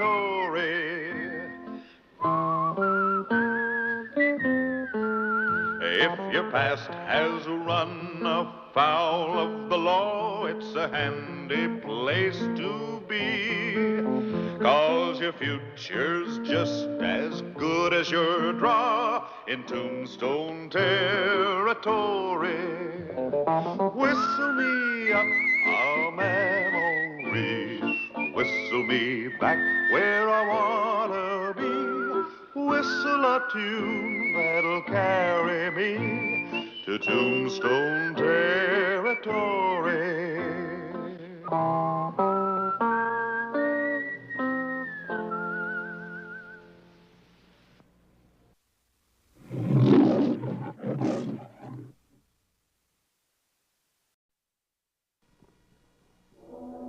A deserted barn a day's ride east of Tombstone, Arizona territory. The morning of October 9, 1887. The Markham brothers, vicious by nature, fast with their guns, and true to the Western code of an eye for an eye.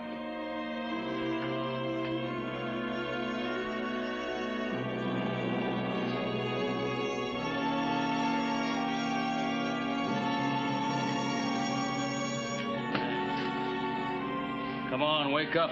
We've got a long way to ride. I'm getting some sleep.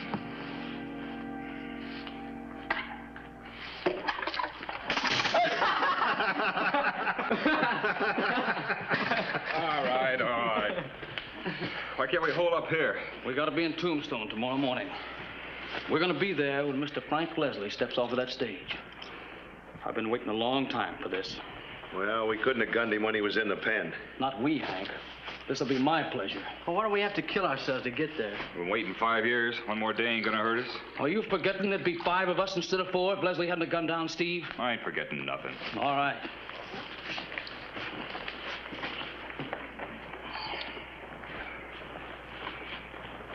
And I'm not letting Mr. Leslie forget it either.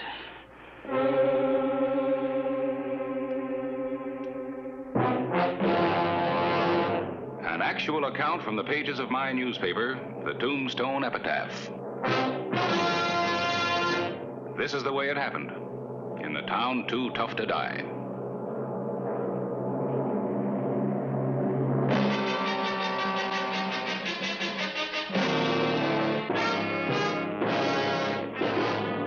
Tombstone territory.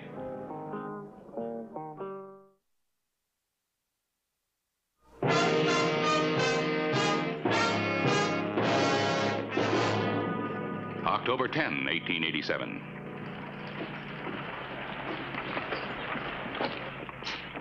Morning, Harris.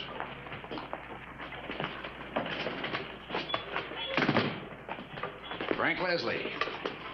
Comes in on the afternoon stage today. You want an orange? Well, haven't you something to say about Leslie? Guaranteed fresh from Sonora. It isn't every afternoon we get a paroled gunman back in town. Look, Harris. Frank Leslie minds his own business and sticks to the terms of his parole. That's good enough for me. Well, maybe he will. 5 years in Yuma can do something to a man. We'll see. He owes it to Doris Markham. If she hadn't pulled important wires, he'd be doing another 10 years. Yeah, Doris Markham, sure one strong-minded woman. She sure is.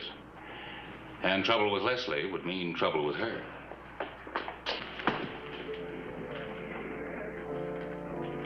The Maison Dorée, one of Tombstone's more luxurious restaurants.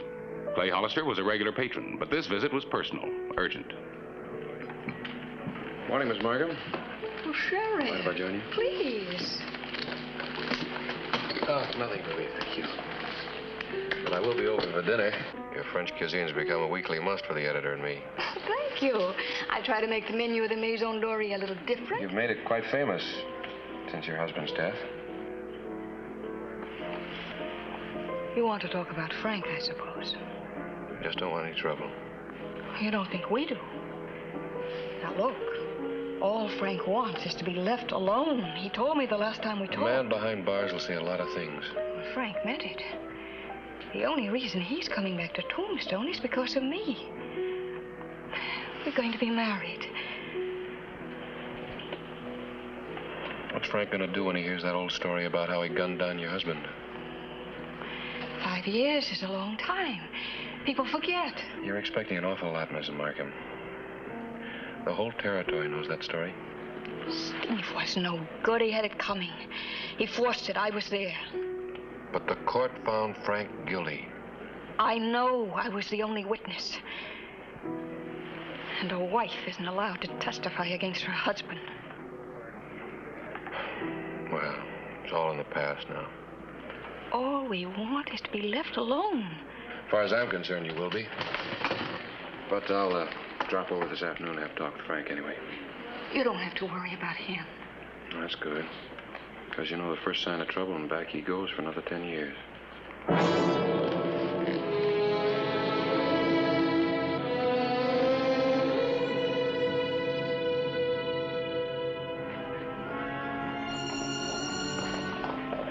High noon saw Laredo and his brothers ride into Tombstone, a few hours before the stage from Tucson was due.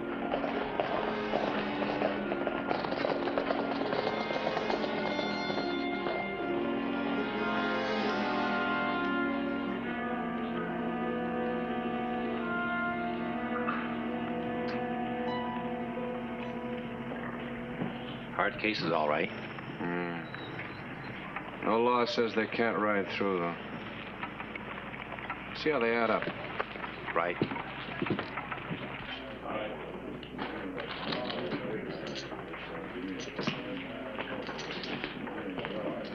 Barkeep says that stage will be in about 3 o'clock. Now, Slip, you go down and check on it. All right, deal him, Hank. Cut.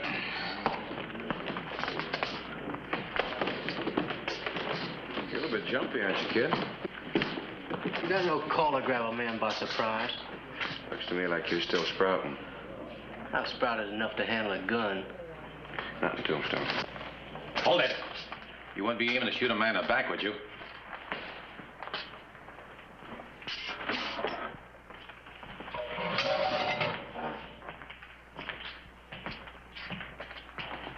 Now, we're not looking for any trouble with you, Sheriff. Well, that's nice, because we don't want any trouble either. Since you seem to be talking for your boys, I'll give you a word of warning, though. I'm listening. Keep your guns holstered until you clear town. And suppose our business calls for other plans. Well, maybe you better change your plans, then.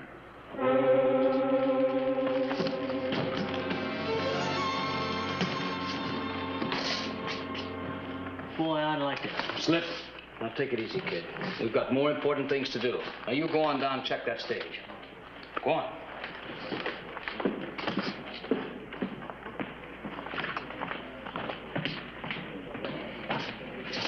I don't like it, Laredo. That Johnny Law's no one to fool around with. Look, we came here to do a job. Easier tonight. Leslie never know what hit him. Sandy, that's just it. I want him to know. I want him looking right down at the point of my gun. So no back shooting now, understand? Sure, Laredo, sure. Where are you going to nail him, Laredo? The stage station? No. Now, where do you suppose would be the first place that he'd go, huh? The Maison. And we'll gun him right there in front of his lady friend. Steve would have liked that, Hank. Yeah. That Doris will be a little surprised meeting families you never saw before. The stage from Tucson rolled in on time. The man who had been known as the fastest gun in the territory stepped off. Buckskin Frank Leslie.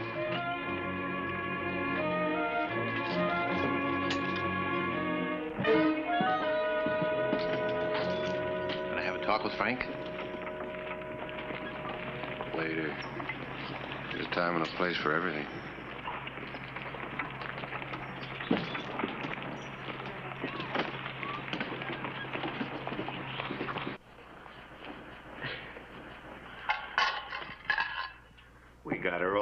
is. She's pretty, too. Keep your mind on what we're here for.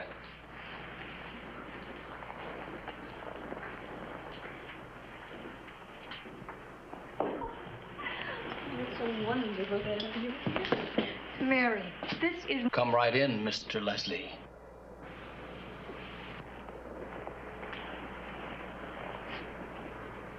Step aside, Doris. What's the matter, Doris? Didn't Steve tell you about us?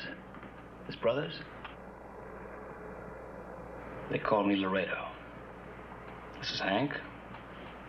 Sandy. It's our little brother, Slip. Now, you stand aside, Doris.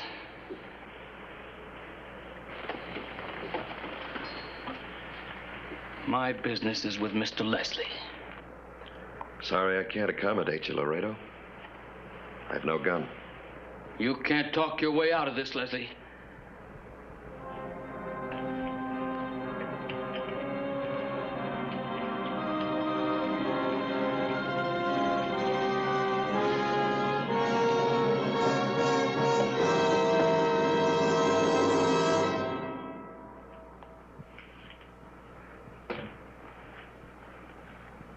Now you pick it up. Go on. Let's see if you're really as fast as they say you are. I won't do it, Laredo. Don't tell me Yuma Prison's knocked the man out of you. Hold it!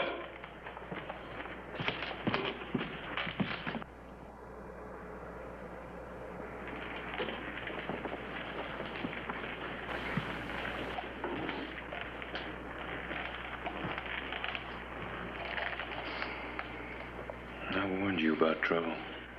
We haven't been any laws yet. But I'll finish this when he's man enough to carry a gun. Frank.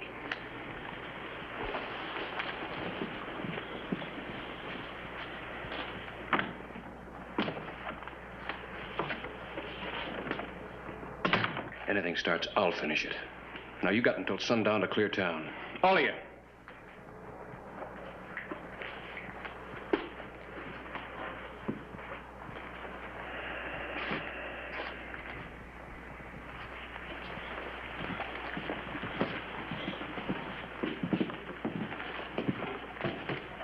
Why don't you give that kid a chance to grow up? Like I said, Sheriff, we got business. Well, like I said, sundown. We ain't gonna do what that sheriff says. Not unless we finish our business first. Yeah, well, y'all can have Leslie. All of you. I want that sheriff. He's been riding me ever since we rode in. Hollister's got a tough reputation, Slip. Yeah. Well, it won't hurt none for me to be worried.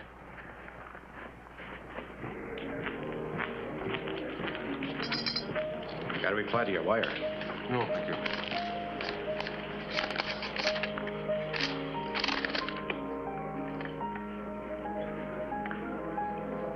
Secret? No. Just the Markham brothers have quite a reputation. None of it good. But no charges that could stick. I'll be making the rounds. Clay, why don't you deputize his posse? That Sandy isn't a front shooter like the other three. You need a ring of men all around you. There's I'm getting paid to do a job. Keeping peace is part of it. Well, if they're still in town at sundown, would you call what's going to happen peace? No, I guess not. And, what about Leslie? Just hope for his sake he doesn't pack a gun. Breaking his parole. In his position, you think he'd go looking for trouble? Well, he doesn't have to look for it. It comes looking for him.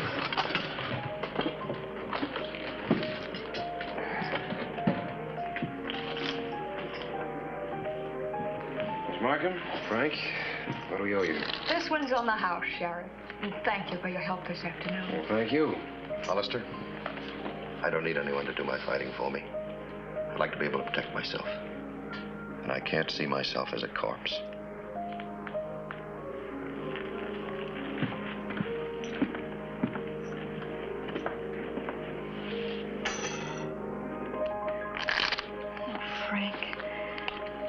Doris, you've got to understand. We can't have any peace or life of our own until this is settled, one way or another. I've got to draw a hand. But Frank, he'll parole. It might mean another 10 years. Man's got a right to sit in his own game. I'll talk to Laredo. I'll make him see Steve wasn't worth fighting about. Look, honey, Yuma hasn't changed me that much. I'm not going to hide behind a woman's skirts. Or a sheriff's gun.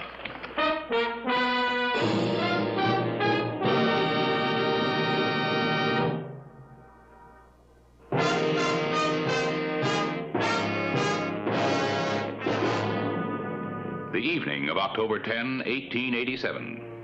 Sundown and showdown. Everything's still quiet. How about the Markhams? Still making big talk at the palace.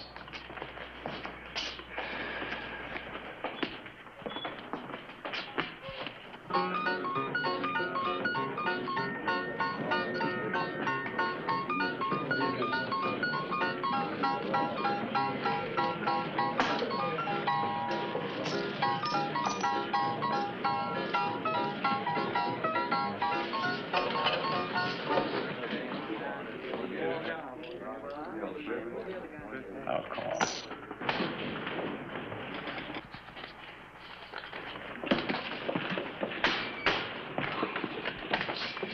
Frank's on his way to the Crystal Palace. You've got Is to he go down wearing and a gun? stop it. I don't know.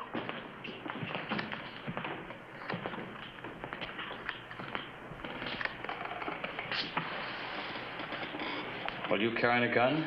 I want to talk to you, private. There's only one kind of talk I'm aiming to do. Over a brother that wasn't worth it. Get smart, the whole bunch of you.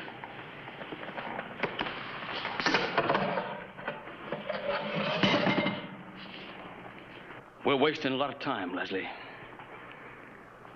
Now, what do I have to do to make you draw? Catch you dealing from the bottom like my brother did? You got the stories mixed, Laredo. Your brother was doing the cheating.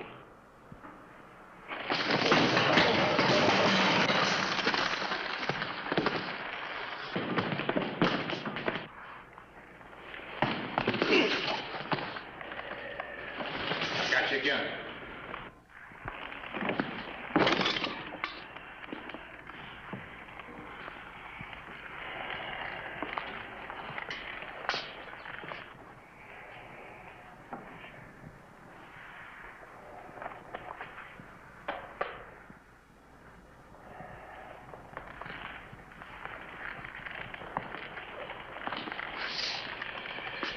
You're sure lucky it wasn't murder.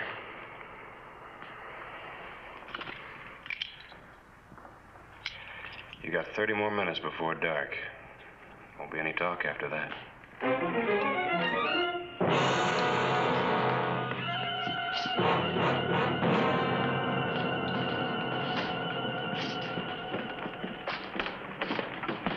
What kind of a fool trick was that? You trying to get yourself killed? You had my word about no guns. Just thought I might be able to reason with him.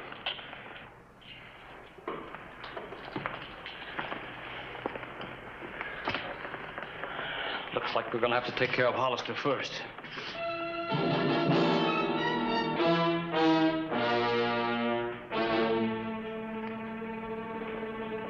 Now, you really don't think they'll ride We'll out? know in 30 minutes. Even if they don't, it's not your job to see that they... Oh, Frank, darling. I was so worried about you. I'm all right, Doris. Nothing happened. Oh, Sheriff. Thank you. Now, why don't you two go on along, huh? It's my fight. Just give me the word. Not in Tombstone, Frank. Haven't you got wedding plans to discuss? You get back to the restaurant. Oh, I'll be right along. Go ahead. What's wrong with my backing your play? This is a job for the law. We'll take care of it. And I don't want civilians mixing in a shootout. The odds are still 4-2, Sheriff. They usually are.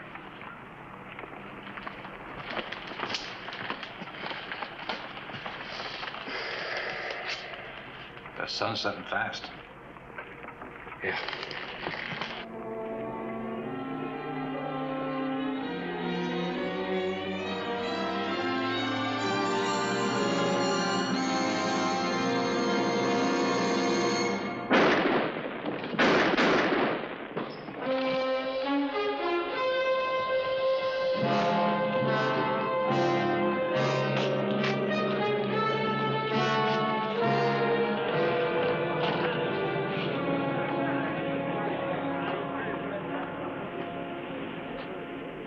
Looks like there's one Markham less. Somebody get the coroner.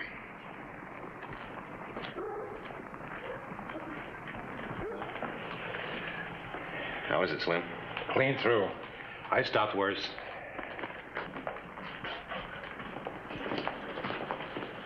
He's gonna be all right. What made young Markham go for him? He just happened to be behind me. That bullet had my initials on it. How is the kid? I sent for the coroner. It's 3 against 1 now, Hollister. Laredo.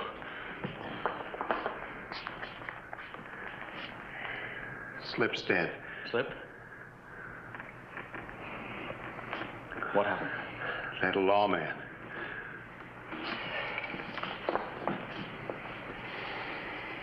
Let's get him. And I don't care how, but let's get him.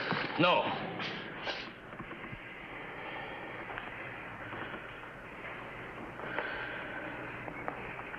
He'll come to us now. Be better this way. Killed little Slip. Dirty? Sandy, now you get your rifle and get up on a roof somewhere. We'll take care of Leslie later.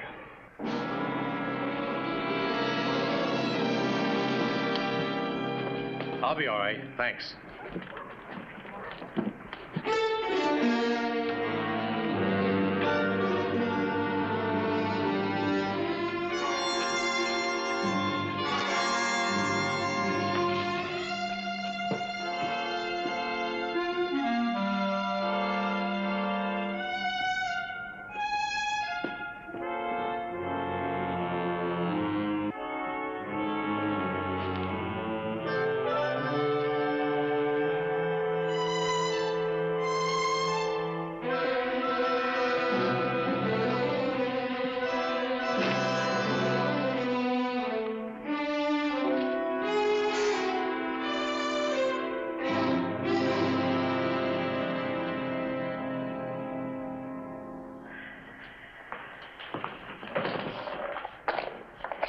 Deputize me, Sheriff. Don't want to be sent back to Yuma for killing another man.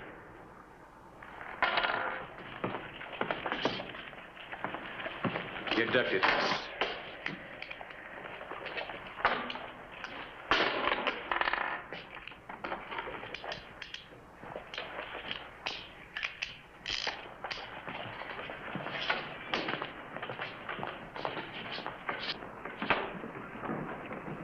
He's coming, Laredo, and he's not alone.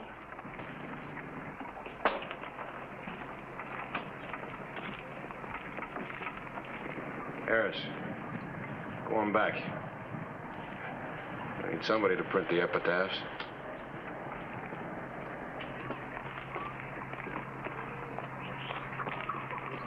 Watch yourself. There's just 2 of them on the street.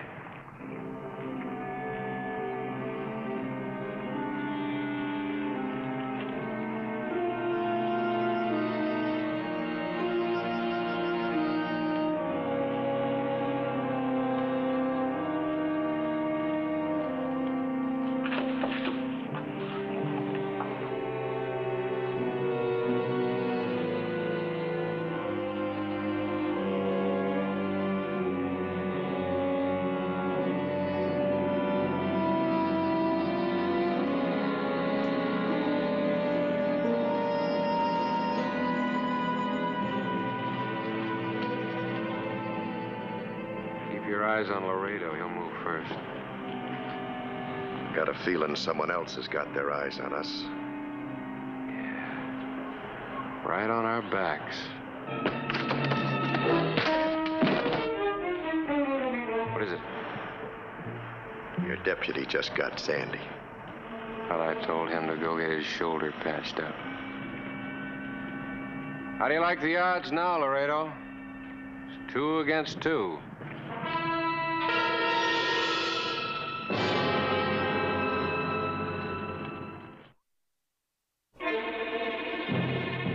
Here's your big chance, Laredo. To be famous or dead. All right, Laredo. Drop your guns.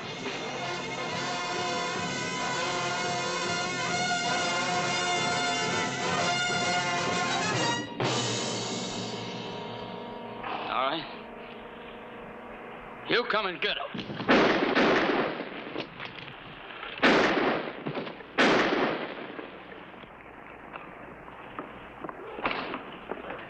Frank, oh my God. Oh, boy, they give up hard. How is it? Well, didn't hit the bone. I guess I can walk on it.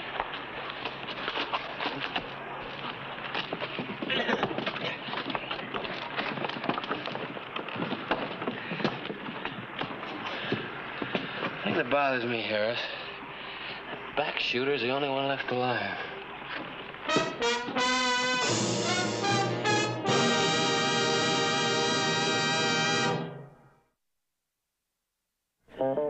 Whistle me up a memory, whistle me back where I wanna be, whistle a tune that'll carry me to Tombstone territory. If your past has run afoul of the law, it's a handy place to be, 'cause your future's just as good as your draw in Tombstone territory. Whistle me up a memory, whistle me back where I wanna be, whistle a tune that'll carry me to Tombstone territory.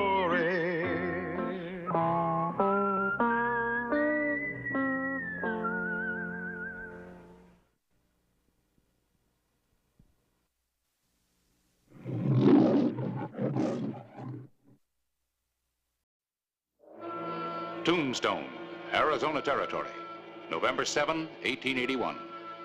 The end of a murder trial.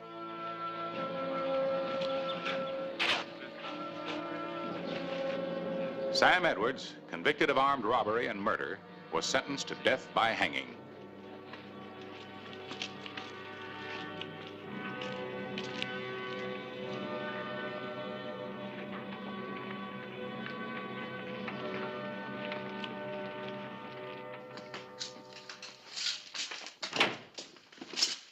He's gonna hang in the morning, Clay.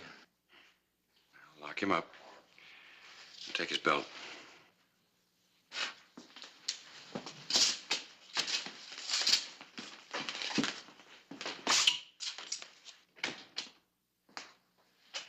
Okay.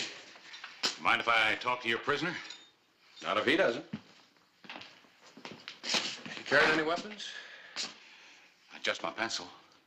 Well, I don't guess Edwards can write his way out of jail.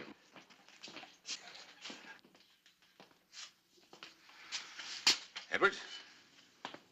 What do you want? I'm Harris Clyburn, editor of the Epitaph. I robbed the man. He pulled a gun and I shot him. 3 witnesses saw it and they're gonna string me up in the morning. That's it. That's the whole story, newsman. Just like that. Any regrets? Yeah. I regret they caught me.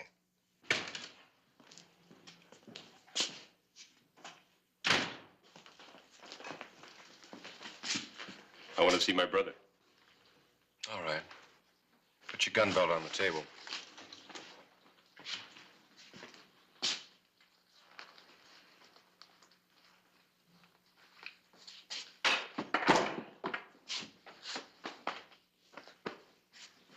Now get out of here.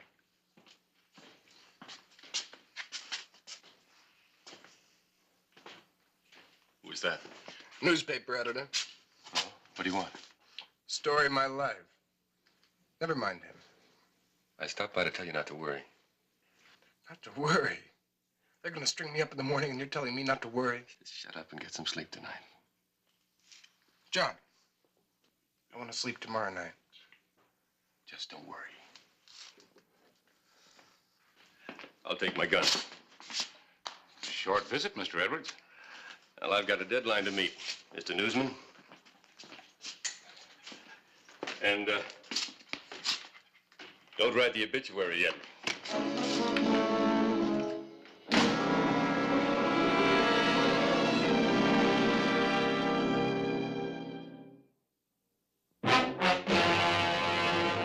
An actual account from the pages of my newspaper, the Tombstone Epitaph. This is the way it happened in the town too tough to die. Tombstone Territory.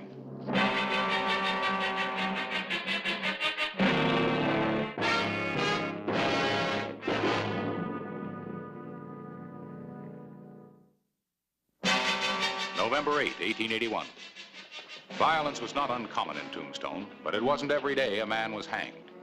And many of the citizens were up earlier than usual. And he ordered twice as big a breakfast as the two of us put together. Maybe he's just putting on an act. If it's an act, it's a good one. He finished every bite of it. Yeah. Something tells me that Sam Edwards doesn't think he's gonna hang. Neither does his brother.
All right, Clint, bring him out.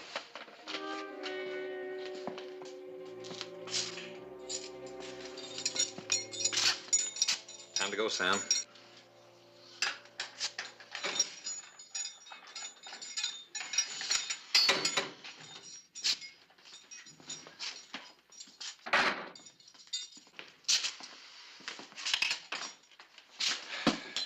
Hey, you want this? What did you think I was gonna do, Sheriff? Hang myself? Put the cuffs on him, Clint.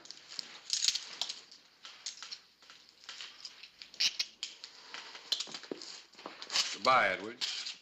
I don't like goodbyes.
Hold it right there.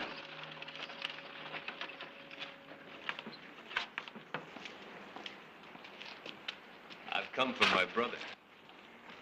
You better listen close, lawman. There's cord on my boot. It goes to a spring, hooked to the trigger of a loaded rifle. Now, the rifle is aimed dead center at a full box of dynamite. You shoot me, my leg will relax. This town of Tombstone will be just one big hole in the ground.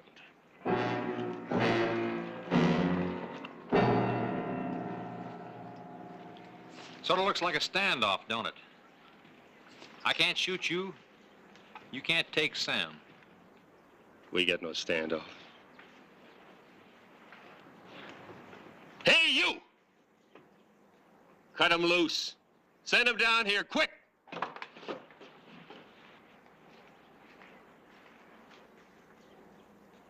Guess he didn't hear me.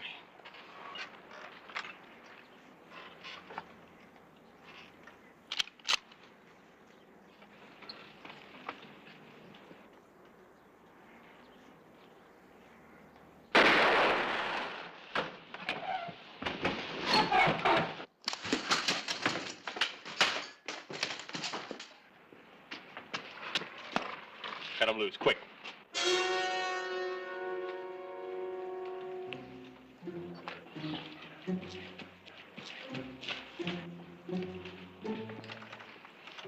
I'll just take this. He's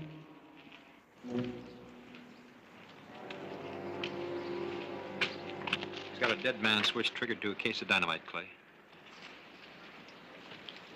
That's not all I've got, Sheriff. Sam, throw back that cover. Oh, he's not dead, Sheriff. Won't do me no good dead. Lift him up, Sam. Take off the gag.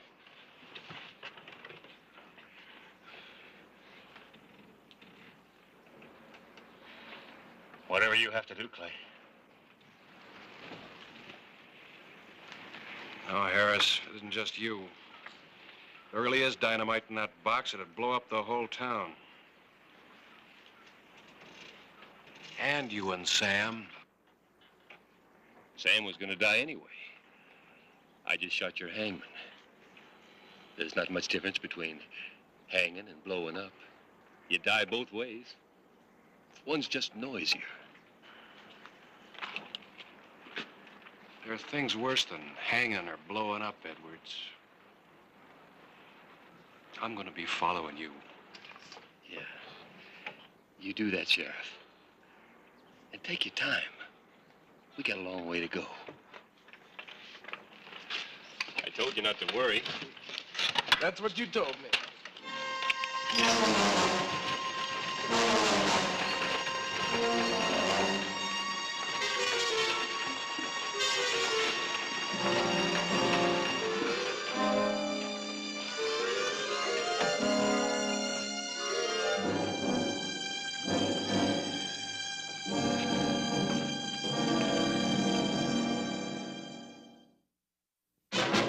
November 8, 1881. Clay Hollister decided on a plan of action. He was determined to find a way to capture the Edwards brothers. Quint, give me your shirt. I want you to take 2 men and follow that wagon. I want John Edwards to think that I'm one of you. So stay in plain sight and out of rifle range. And don't you fire at them. If Edwards relaxes that leg, that dynamite will blow. What are you going to do? I don't know for sure. But sooner or later, they're going to have to separate themselves from that dynamite. And I'm going to be there when they do.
That sheriff's following, all right. He's got 2 men with him.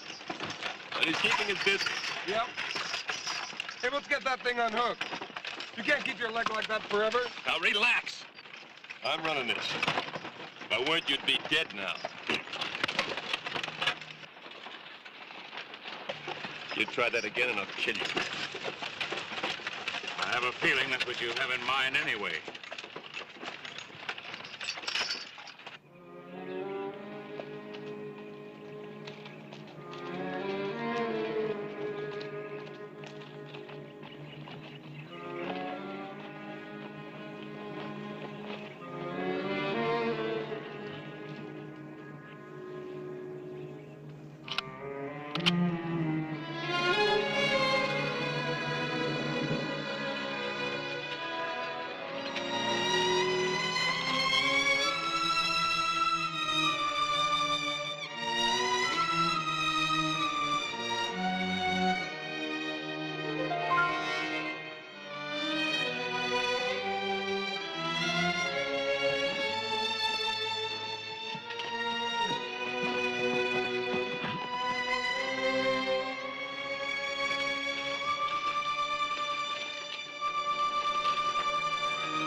They're getting a little closer.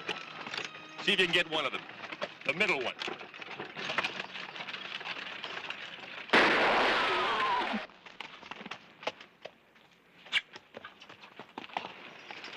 They're not close enough to hit. They'll stay on your heels. I hope so. I sure hope so. I'm counting on that. I don't know what you have in mind, but Hollister won't give up. He can follow us forever, and that's a long time. Not in your case, Sam. Or yours. Whoa! Oh! Now what? Sam, reach down and take hold of the cord. Hurry! Why? Quick, just take the cord. Now keep the tension on it. You got it? Yeah? Oh, man. I had a cramp in my foot.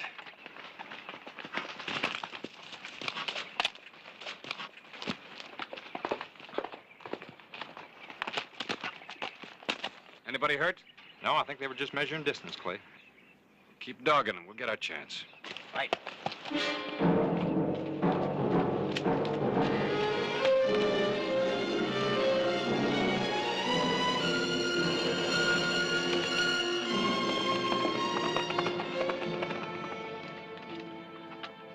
Yeah, I got it. Okay.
Hey, can't you miss some of those bumps? You drive like we're carrying a sack of wheat.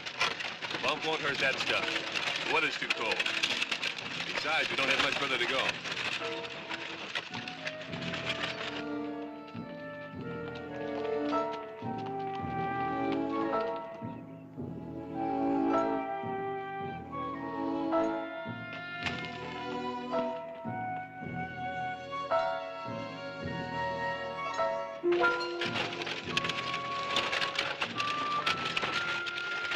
We're almost there. If we get by this, we're free and clear and on our way to Durango. Wolf. What's the matter? I just told this newspaper man where we're headed. You know, you're running into a lot of hard luck. Well, we can go somewhere else, John. After we make this turn up here, we're gonna stop and unload. Make sure that posse keeps its distance.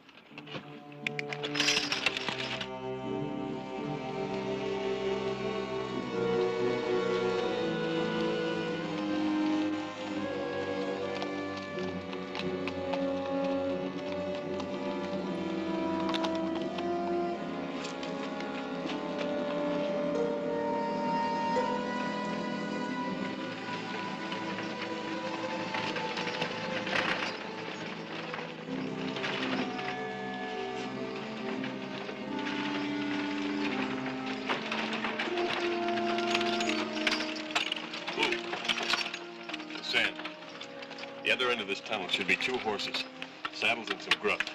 Go see if they're there.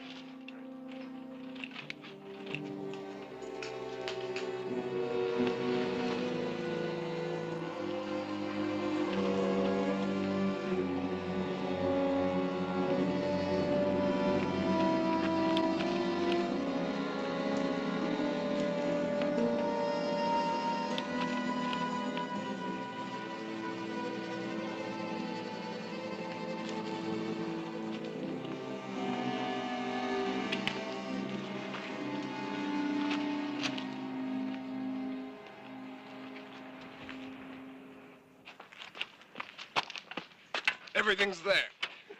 Sure. I planned it.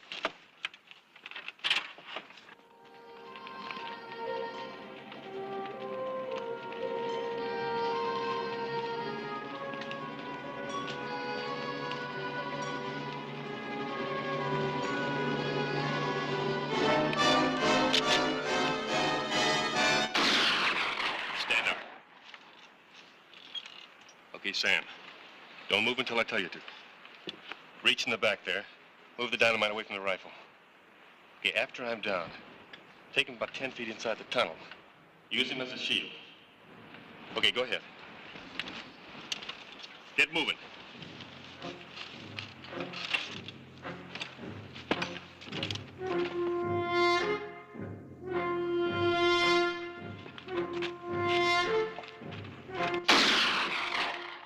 Would have worked just fine.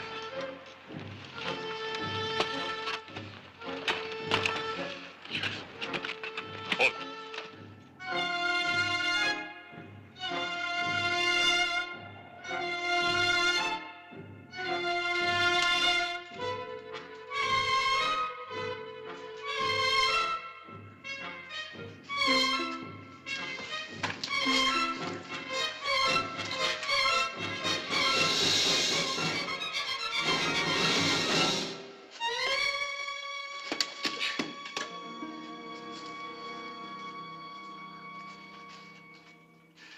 These are fused for 10 seconds.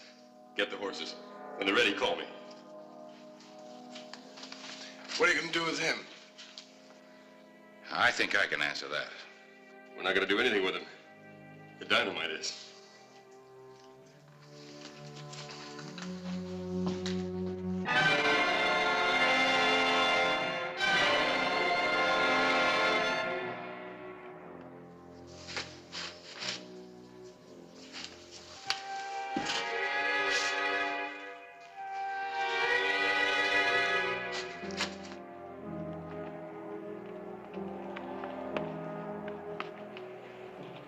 John, let's go!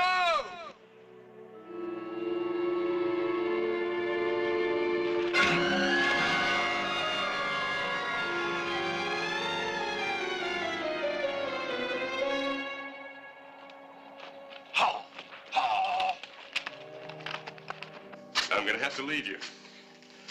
After all this trouble, it'd be a shame to blow myself up, too. Yeah. A real shame.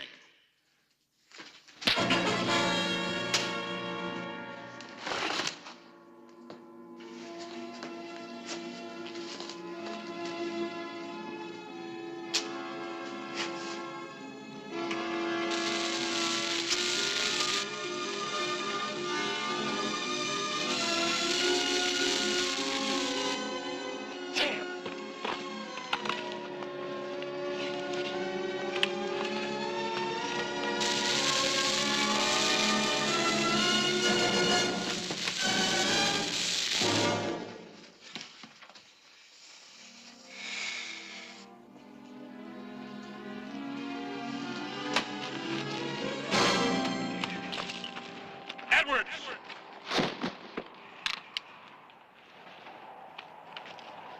Don't count on your dynamite.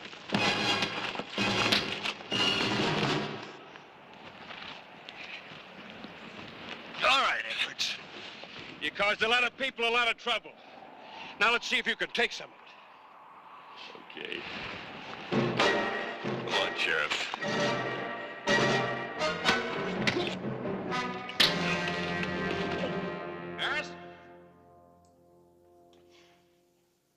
Quint?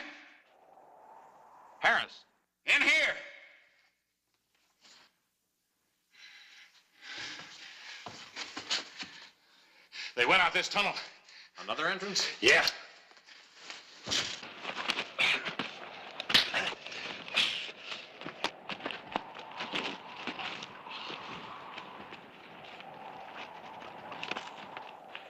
Clay!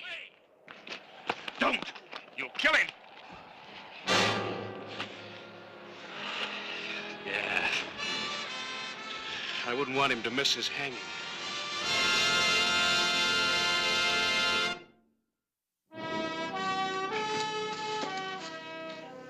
Bert, take this out and blow it up with a rifle shot.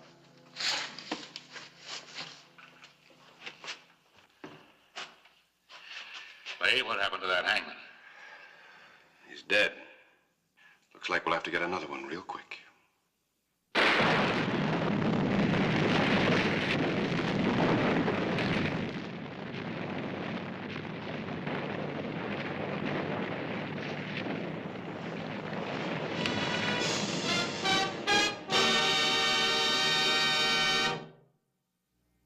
Whistle me up a memory, whistle me back where I wanna be, whistle a tune that'll carry me to Tombstone territory. If your past has run afoul of the law, it's a handy place to be, 'cause your future's just as good as your draw in Tombstone territory. Whistle me up a memory, whistle me back where I wanna be, to Tombstone territory.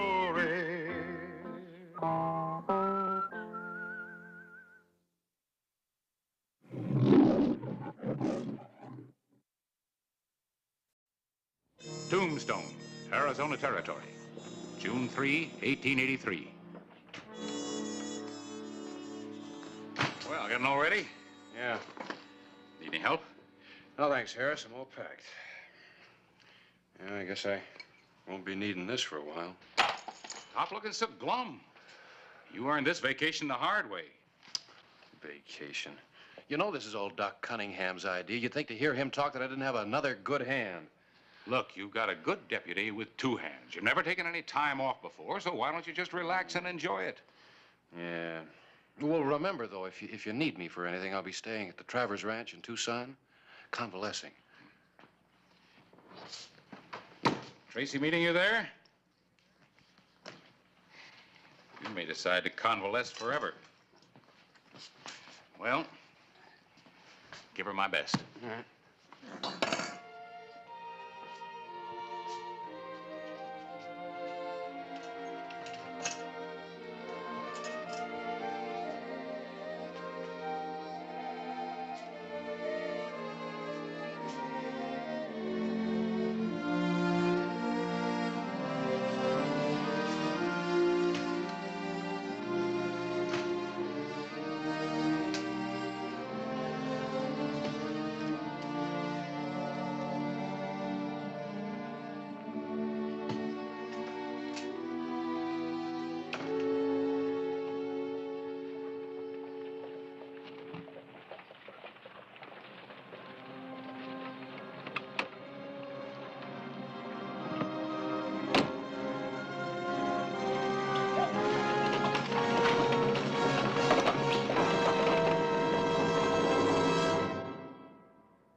An actual account from the pages of my newspaper, the Tombstone Epitaph.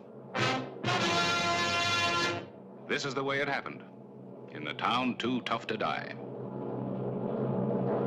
Tombstone Territory.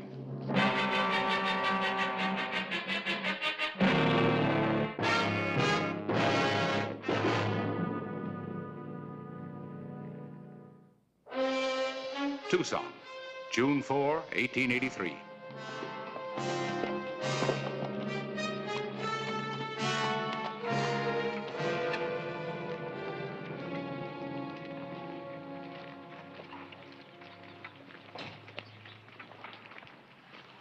What'd you hurry, mister? Wanted to beat the stage into Tucson. Did I make it? A couple of minutes. You had Keel, ain't you? That's right. They gonna hang Willie? They already did. Well, I kind of figured it would. What I read in the Tombstone paper. Can't say as I'm surprised, though. Stick around, Sheriff. You may get a surprise yet.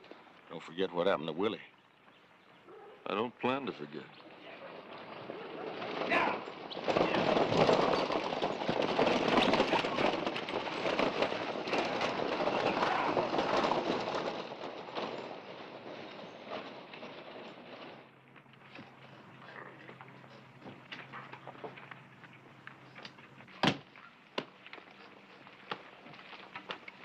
You got enough to do in your own town, Hollister? How you doing, Ike?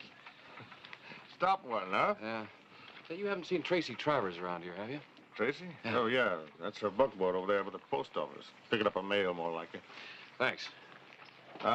You staying in Tucson? Yeah, Travers' house. Why?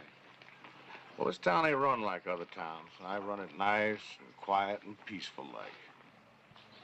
Yeah, I know. That's why I'm here. Well, don't make it too long. Word gets out that you're here not wearing a badge, every gunslinger in Arizona will come here looking for you. Well, don't you worry, Ike. If there's trouble, I'll protect you.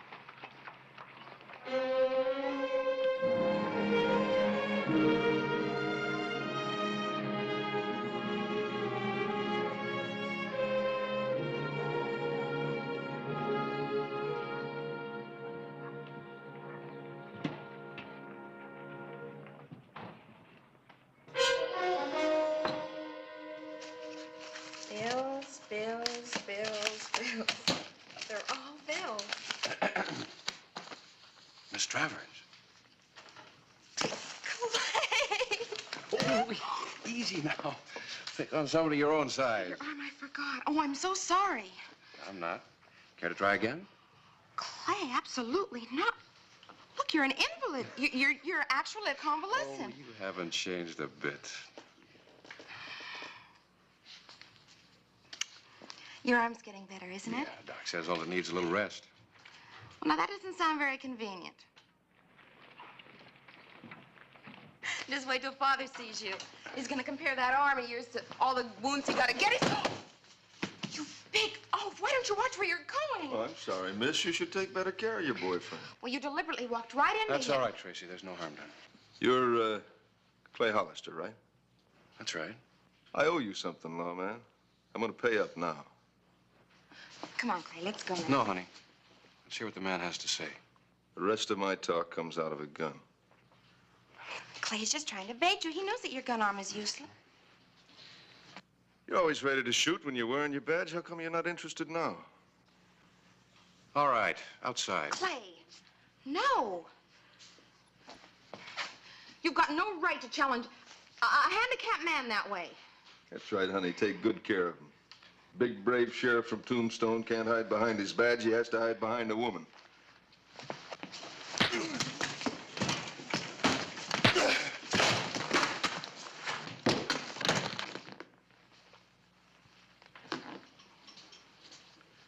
Now, this is just what I mean.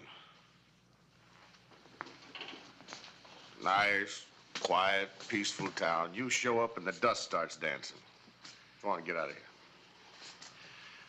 Well, I'll try to see that it doesn't happen again. Now, who's your nice, quiet, peaceful citizen? Oh, that's Ed Keel. Willie Keel's brother. Oh, I see. I bring in Brother Willie, so he decides he wants to settle the score, huh? Well, he figures that if you hadn't brought him in, Willie probably wouldn't got hung. Can't say as I blame him. Sheriff, for heaven's sakes. Willie Keel shot down 2 innocent men in cold blood, and he was a killer. What do you mean? Now, forget about it, Tracy. Come on.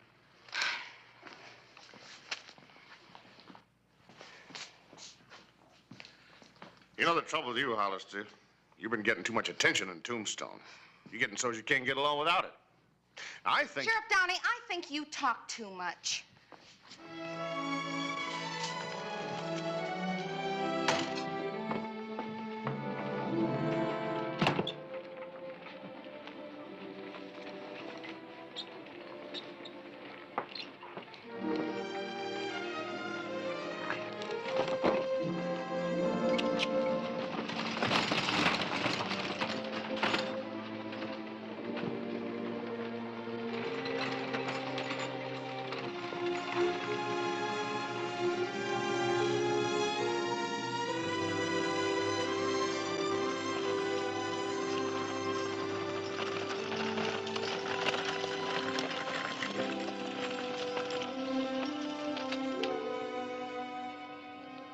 the latest addition to the Travers family. Quite a family. Oh, Father and I have wonderful plans for the ranch, Clay. Just wait till you see what I've done to the house. I completely redecorated the place with my own two hands. I painted the walls, I scraped the floors, and I made brand new curtains and slip covers. And I even embroidered a beautiful new lace wagon wheel for the buckboard. Sounds wonderful. You embroidered a lace what? Mr. Hollister, your thoughts were 1,000 miles away. Oh. Oh, ma'am, just a couple miles back. With that big oaf in the post office, I suppose? Now, look, Clay, will you forget about him now? You're not a lawman anymore. You're on a vacation. You've got no badge, you've got no worries, and you just don't have time for troublemakers. And as long as I'm not wearing that badge, he's going to be campaigning for a showdown. But you can't accept any challenges. Your right arm is useless. All right. Now show me the ranch house, embroidered wagon wheels and all.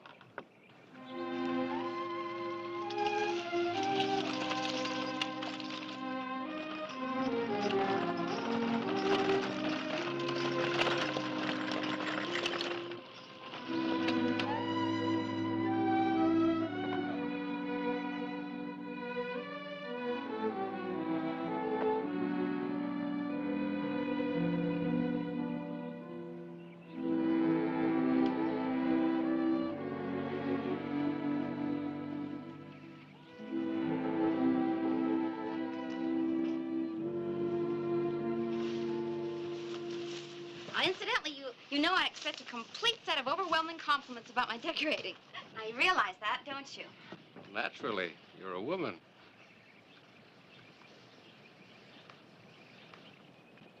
Now, Chris, the living room curtains aren't exactly the color that I wanted. Tracy. And the slipcovers could fit a little more tightly. What about the windows? Sure. I washed every one of them this morning, just for you. I think you kind of overdid it.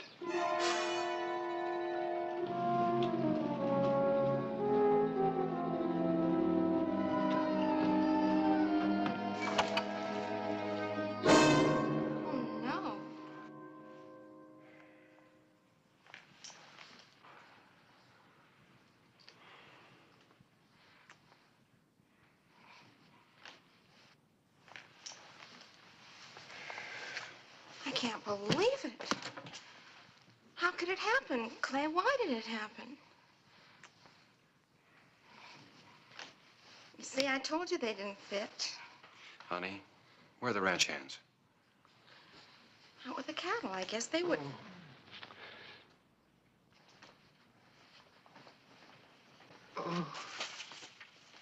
Dad? Dad? Oh, no. Oh, no. Help me get him on the sofa, Tracy.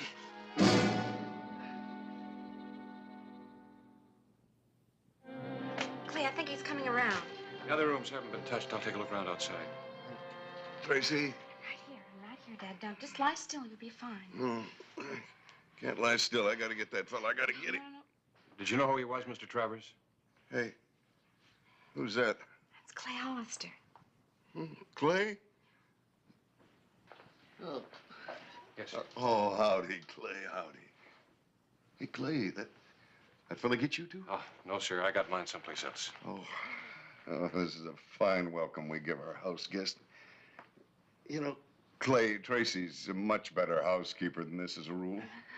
You just lie easy. You'll feel better. I can't lay around on my shoulder blades all day. Come on, Tracy, give me a hand up. Give me. No. Well, all right, I'll do it myself. Oh. Oh. Maybe you're right. I haven't felt this bad since Gettysburg. Shiloh. I got hit in the back of the head with a rifle in Shiloh. Oh, Dad, wasn't it the bayonet wound in the arm? Then it didn't happen. Yes, I wasn't. He's feeling much better. I feel awful. Sir, can you tell us how it happened? Well, Clay, I just came in here. I was going to do some bookwork, and see, and then this fellow was in here, and he was smashing up the furniture, and he was breaking the windows and tearing the curtains. What did he look like? Oh, he's a big man. Big he was, yeah. It looked like he might have been a saddle tramp, maybe renegade. Anyway, it was somebody didn't get around to a wash basin very often. Oh, and he had a kind of a sort of a gritty voice, you know. That sounds like your friend, Clay. Friend. Oh, yeah. He knew Clay all right. He kept saying, I'm a-fixing the place up for Clay Hollis. That dirty coyote. Oh, look what he's done to us, Tracy. All of your work, all of your hard work. I'll find him, Mr. Travers. He'll do no such thing. I didn't hear any. He was a-smashing and a-busting things up, and I couldn't do a thing to stop him, not a thing. He just kept laughing at me and then pushing me around. And then I was going to go in there and get my rifle, and well, that's when everything stopped. Just like Gettysburg. Shiloh, Father. Mind your manners. Clay. If you lend me a horse, I'll be back in a little while. Oh, you're not going anywhere without me. You've got to help me get Father to the doctor right away. What are you talking about? I don't need no doctor. Well, I think you do. Just talking about it. Just got a little old headache. I never felt better in my life. Look, I'll ride into town and bring the doctor out here. Oh, but there's not time for that. Now, no arguments, Father. We've got to get you there right now. Come on, Clay. Oh, this is much. Come on.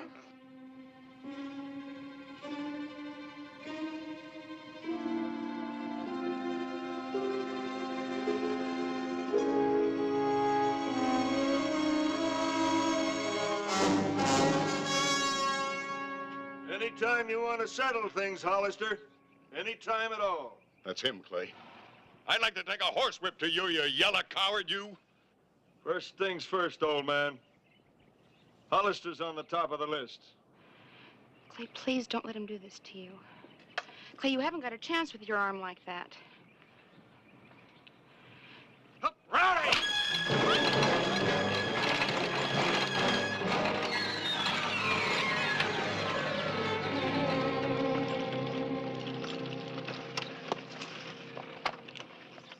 Don't turn around. Drop the gun. Now!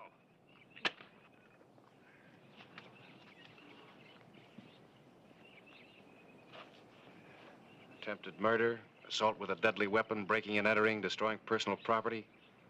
That ought to be worth about 5 years. Where's your horse? Over there. Move.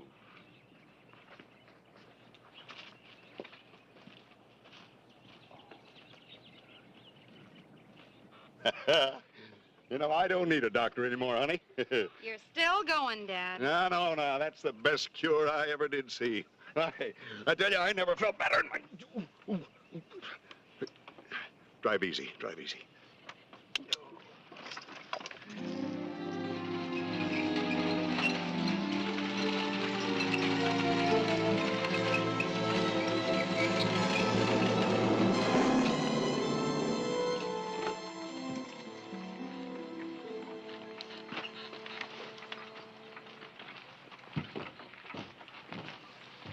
We'll see you at the doctor's office later, Clay.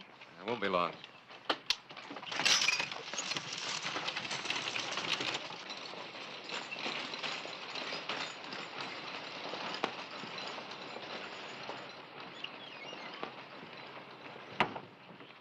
You're stepping a little out of bounds, ain't you, Hollister? I'd like you to arrest this man, Ike. You take your prisoners in Tombstone. I'll take them here. Now, look, if you need formal charges, Tracy and her father will sign them. What charges? Attempted murder, assault with a deadly weapon, breaking and entering, damaging personal property. He's just trying to put me out of his way, Sheriff. You scared him, Clay? Yeah, I'm scared stiff. Now, you gonna lock him up, or aren't you? Look, no pipsqueak sheriff from another county is going to tell me how to run my I'm not town. talking as a lawman now. I'm a private citizen. If you don't do your duty as a sheriff, you're liable for citizen's arrest. And I got your whole nice, quiet town as my witness. Well, I still need charges. And I need them signed. Well, if you can write them, I'll sign them. Left-handed. All right, I reckon you're under arrest. Come on.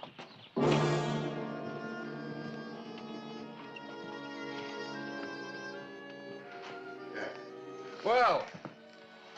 Yeah. How'd everything go? Fine. Never felt better in my life. Our doctor said it was just a bad bruise, nothing more. Yeah. Yeah, it's a smart young fella in there. Huh? Oh, yeah, Clay, and he used to be an army doctor. Yeah. Yep, he fought at the Battle of Shiloh, too. Oh? He remember you? No. No, he, of course, I did most of my fighting around Gettysburg. Clay, did you get Keel locked up? Ah, yeah, much against Downey's better judgment. He wants you folks to drop down there and sign some papers. We'll do it, but you know, I still say you should have gunned him down when you had the chance to be... I'm on vacation. Well, but... That's right, and look, while we're here, why don't you have the doctor take a look at your arm? It's a good idea. Yeah. Right now? Well, there's somebody in there now, but when he comes out, we'll go in. All right, honey. Good. Might speed things up. Yeah, sure. Oh, well, sit down here. It'll only be a short wait.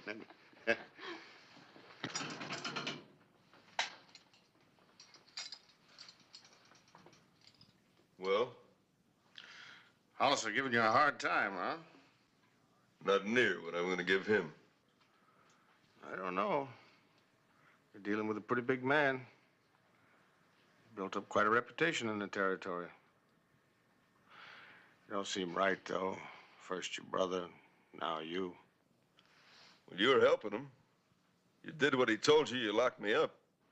Had to. Formal charges.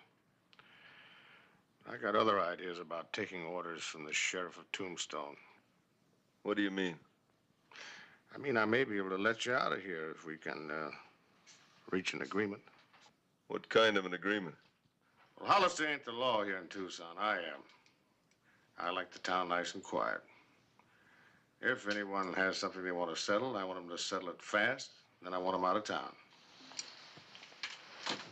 You got an agreement. For your information, I'm always within the law. I got you a lawyer. Here's your gun. Wouldn't want to send you out on the street without one, the way he feels about you. Besides, a man's got a right to protect himself. Oh, your horse is out back. I didn't have time to unsaddle him.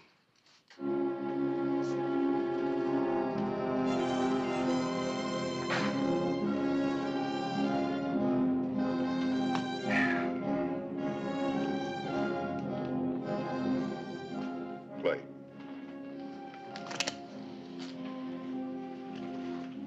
Just take a look out there.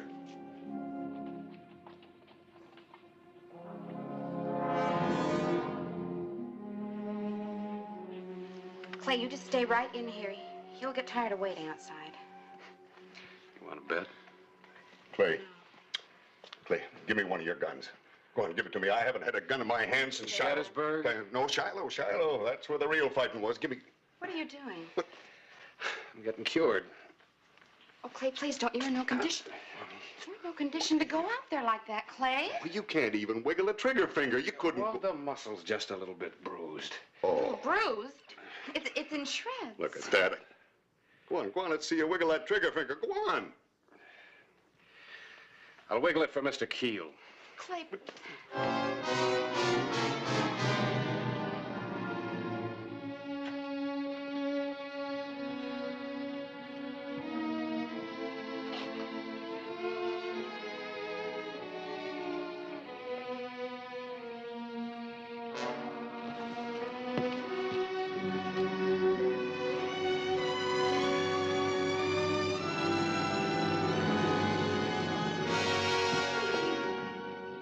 Take real good care of your prisoners, Sheriff. His lawyer showed up with a writ of habeas corpus. I had to release him. Really? Got that writ mighty quick. The courthouse isn't even open yet. Well, it isn't exactly a writ. It's an application for one. You let him go without a judge's signature? Time-saving device, you understand. In the interest of justice. Sure. Thought you had a bad arm. Did you? You just came from Doc Wells' office, didn't you? He fix that arm up? Keel! You want to see me about anything? Well, now, there's a funny thing. I could have sworn that you wanted me for something. No, Hollister. I don't want to see you about anything.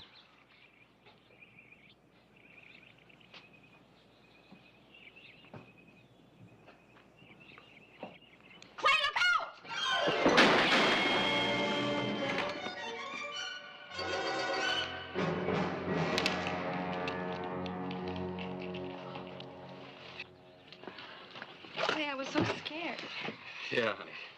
So was I. We better go see if that doctor's busy. Could use a new bandage. Yeah.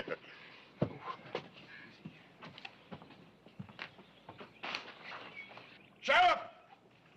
Just a minute, I want to talk to you. You know, I'm bringing charges against you, Downey, for neglect of duty and for conspiracy and for aiding and abetting and for anything else I can think of. You have been an accessory to his crimes. You've been a helping keel with both hands. Boy, that father of yours. He must have been a real wildcat at Gettysburg. Or was it Shiloh? Oh, deep down inside, I think he would prefer Tombstone. So would I.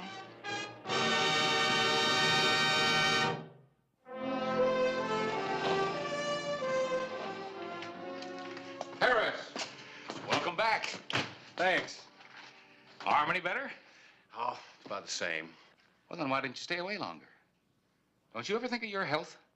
Yeah, that's why I'm back on the job. I will never take another vacation if it kills me, and this one almost did. Well, I guess some people just never learn to relax.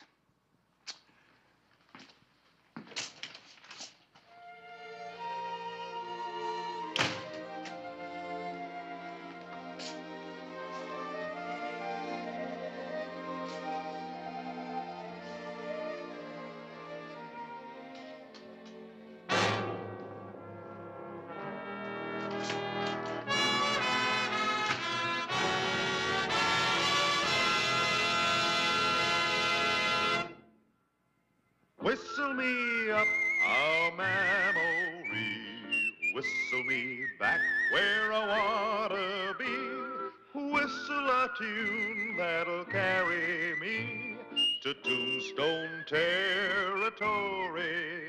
If your past has run afoul of the law, it's a handy place to be. 'Cause your future's just as good as your draw in Tombstone territory. Whistle me up a memory, whistle me back where I wanna be, to Tombstone territory.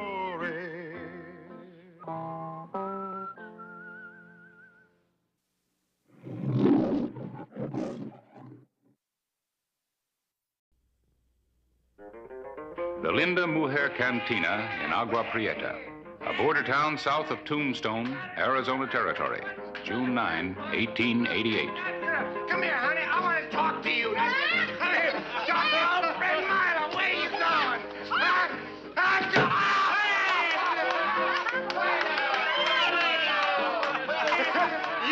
You tricked me that time, Chiquita, didn't you?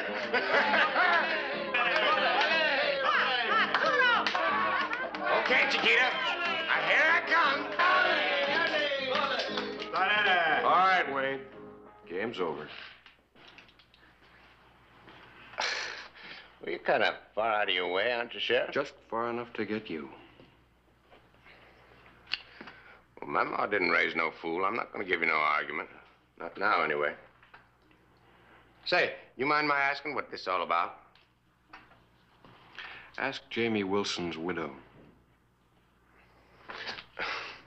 But I'm asking you. Well,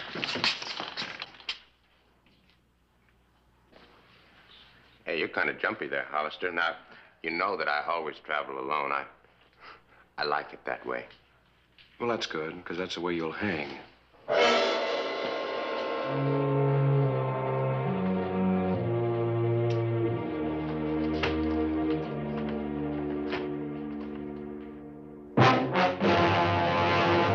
An actual account from the pages of my newspaper, the Tombstone Epitaph. This is the way it happened, in the town too tough to die.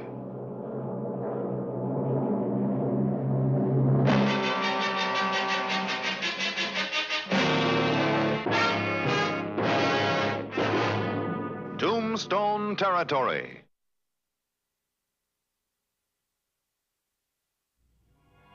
June 10, 1888. The shortest route back to Tombstone was skirting the Chiricahuas. Small bands of renegade Apaches were suspected of being holed up in the area.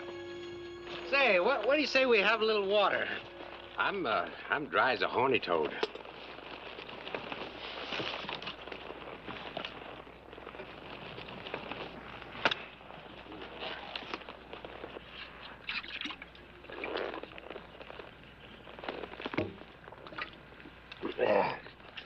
Thank you.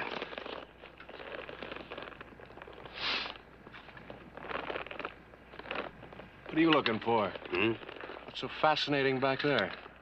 Well, now, you just know that this is Apache country, you know, and, well, if they was to jump us, I just wouldn't have no chance at all. What with my hands being ironed, you know, behind me like they are. Of course, it'd make it awful easy for you if that's what you want.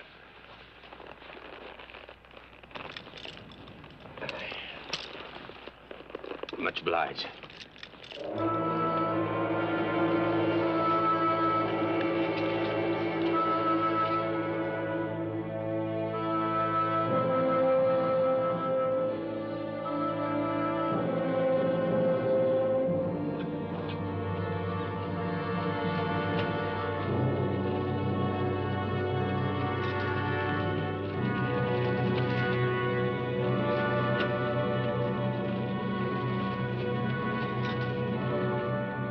The late afternoon of June 10, 1888. Get off. We'll bed down here. About time. Just get away from the horse. You don't take any chances, do you? Would you?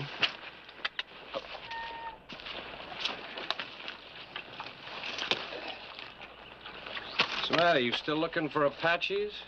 Oh, no, but a footloose blacksmith might come in handy.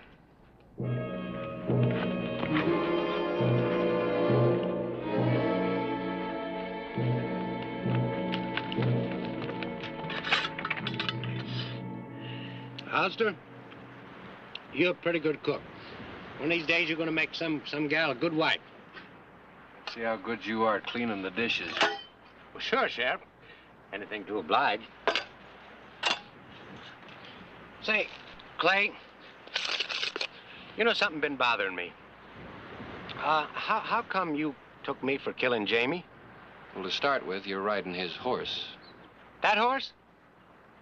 Oh, no, I bought that horse. I got a bill of sale for him, everything. I lost it, though. But still, it doesn't seem to me like you got much to go on now, does it?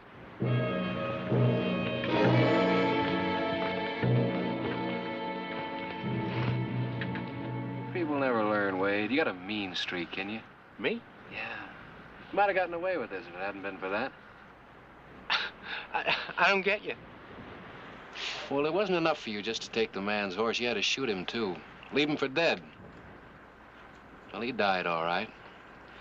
But not before he crawled up on the road. He was still alive when he was found. And he named you, Wade. He named you Plain. That don't prove nothing. You see, Jamie always hated me, ever since I shot his kid brother. Well, I did time for that and everything, but Jamie just couldn't let well enough alone. You'll have an opportunity to tell that to the jury. But let me ask you something, Wade. You think they're going to believe you? Oh, now, what's the use of talking, huh? Hey, is that stuff ready yet? Milo!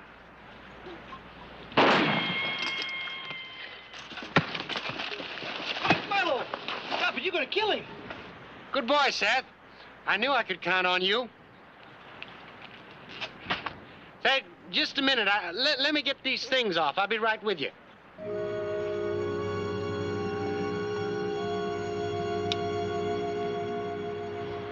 You know, I got no hard feelings for you, Clay.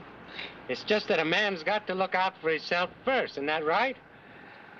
You know, I never did like this kind of gun. And the barrel's too long for fast work, you know. I guess it's all right for some things, though, huh? Yeah, like murder. Here you are, Milo. Got the horses ready to travel. Good boy. Here, keep an eye on him. Oh, this is more like it. I felt kind of naked without it. Seth, you go on back to the horses. I'll be with you in a minute. You getting ready to give it to me like you did Jamie? He lived a good 6 hours. You'd have enjoyed watching that. Well, go on. What are you waiting for? You ain't gonna shoot him, are you, Marlowe? No. Now, what gave you an idea like that? No, I'm just going to make sure that he doesn't follow us right off. Well, if we take his horse, leave him get back on foot. Hey, I know what I'm doing. Here, you take these cuffs, put them on him. Oh, Clay, would you mind putting your hands behind that tree?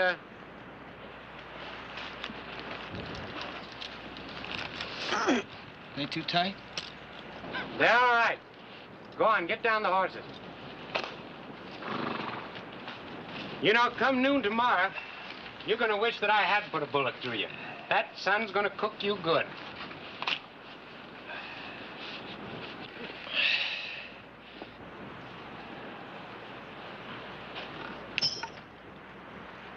Come on, kid. You got a mind like an Apache involving your brother in murder. Nah. Now, not even an Apache'd sink that low. Milo ain't never killed nobody except in a fair fight. You lawmen just got it in for him. Can't leave a man alone. 6 years ago, he killed a boy about your age, Dave Wilson. Milo told me about it. Wilson drawed on Milo first. You done a good job on him, Milo. Maybe you will have hanging company after all. You shut your rotten mouth. And nobody's got nothing on the kid. Nobody's going to hang. Come on, Seth.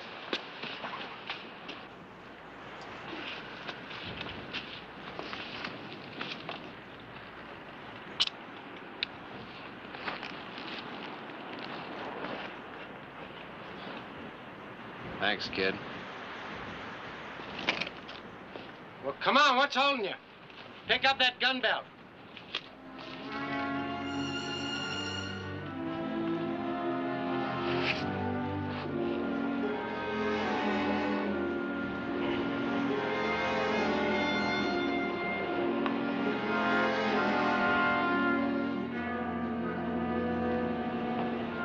A hot desert wind greeted the morning of June 11. Howdy. Howdy. Nothing but no prospector. Say, you mind if we step down? Why, no. Glad to have a little talking company. You're right welcome to join me for breakfast. Well, thank you.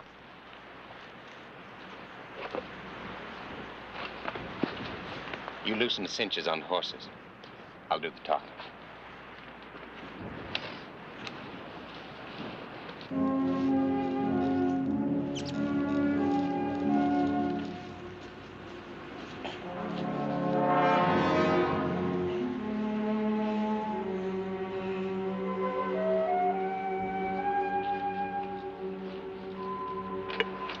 Folks keep telling me it ain't worth grubbing for this far south.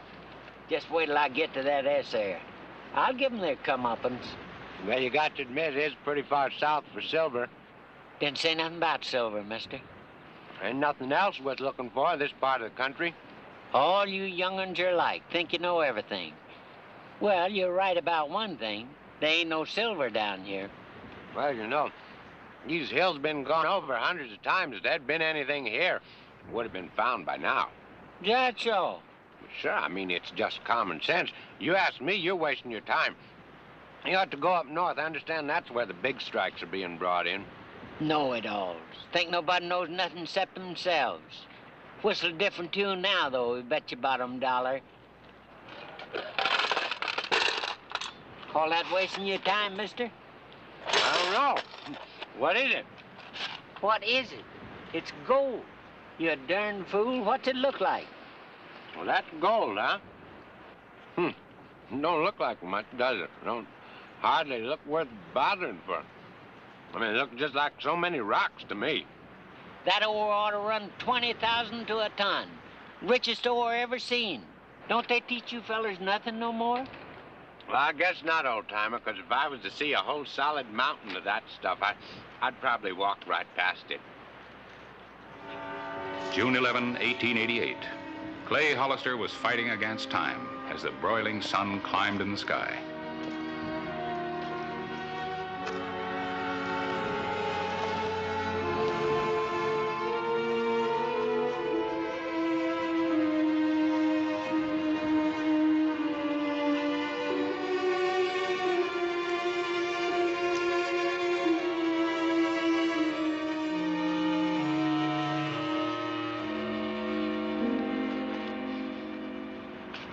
thought it struck it rich lots of times, but something always seemed to go wrong. But not this time. Old Deed hit it for sure this time. Made sure wouldn't nothing go wrong. That's good. Nothing like being careful, is there? Hey, Seth, listen, you better go get the horses ready. We got some miles to cover. You hear what I said?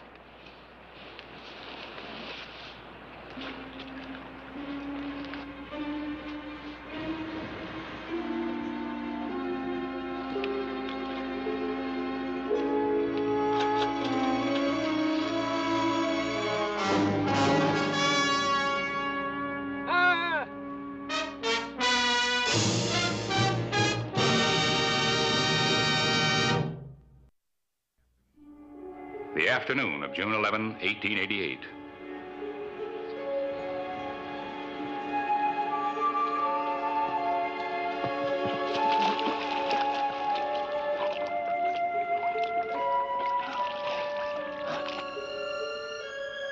Late that afternoon, Clay Hollister stumbled upon signs of life and death.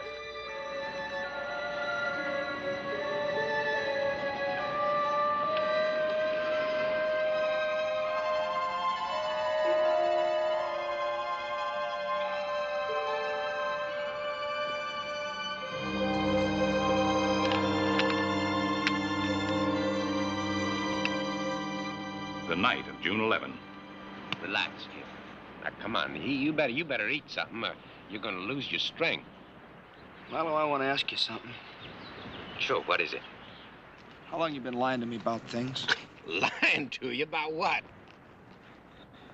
You know, like killing. Sheriff was telling the truth, wasn't he? You did kill that man for the horse, didn't you? Well, I guess you got to learn sometime. Yeah, I killed him.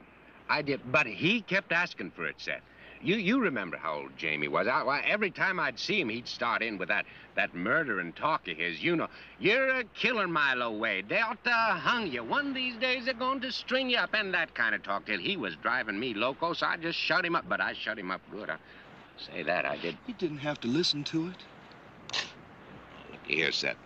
Now, you and me is brothers. See, we're blood kin. Us two is all we got in this world. Seth, you just don't know how rotten folks can be to people like us. I mean, you got nothing in your genes, so they treat you like dirt. And let me tell you something. I've had a plan for a long time now how I can beat them. I can beat them, Seth. You know what we're going to do? We're going to jump across the border into Mexico, and we'll buy us a place of our own, just the two of us, and we'll live a good life. No more running from people, no more wanting for things. It just... Maybe it'd just be better if you went without me, Milo. Without you? But you're my brother. I mean, all my life I've been worrying about you, Seth. I've been thinking, how can I make things good for the boy? Say, go without you. Well, no, sir. You call what you did doing things for me? Well, this is a tough world, and a man has got to twist what he wants out of it. I mean, otherwise you get nothing. You got to take what you want, so. Like you took from that old man back there? That? Well, sure. That's but what is wrong with that? I mean, an old man like that, you know, he's got one foot in the grave anyway. What's he want with all that gold, huh? Besides, he was just a stranger. What did he ever do for you and me? He fed us. Oh, now you're beginning to tire me, boy. Now, you're going to do what I tell you. You understand? And you're going to Mexico with me if I got to whip some sense into you.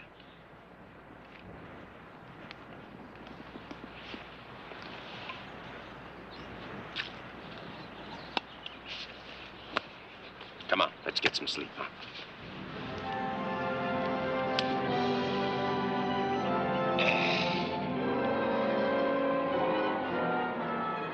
Satisfied that his brother was asleep, Seth Wade made his decision.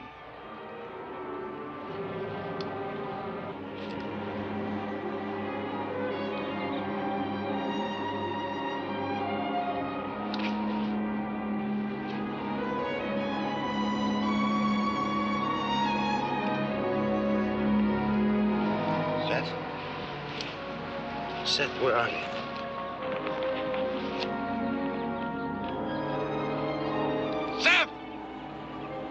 here!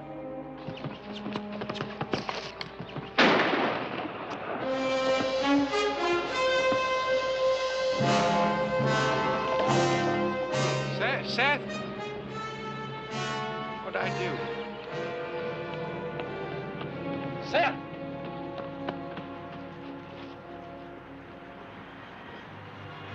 Early morning, June 12th. Seth Wade had regained consciousness. His brother's bullet had passed clear through his body. Now, you just take it easy, Seth. Old Milo will take care of you. Hurts. Stop it from hurting. I didn't Please. mean it, boy. You got to believe me. I wouldn't hurt you for the world. Here, let me have a look at it. But I couldn't let you go, Seth. You're all I got. Oh, it hurts. Please, let me die. No, you're not going to die. I'll get help, Seth. But you're not going to die. I promise you. Only those horses hadn't been spooked. I'll go for some help.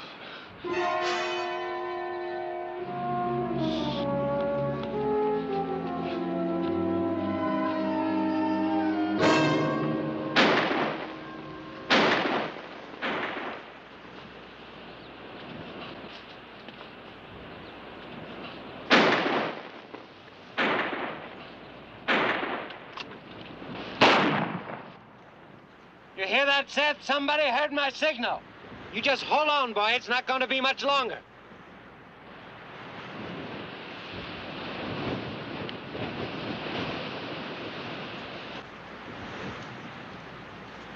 All right, Hollister, that's far enough. Now drop that rifle. Get off of that burro. Come on up here. I can talk to you. Come on. I don't know how you got loose, but right now I'm glad you did. Now, that's far enough. Now, listen to me. Seth got himself hurt. You know anything about doctoring? A little. Good. I hope for your sake you're not lying. He's over there.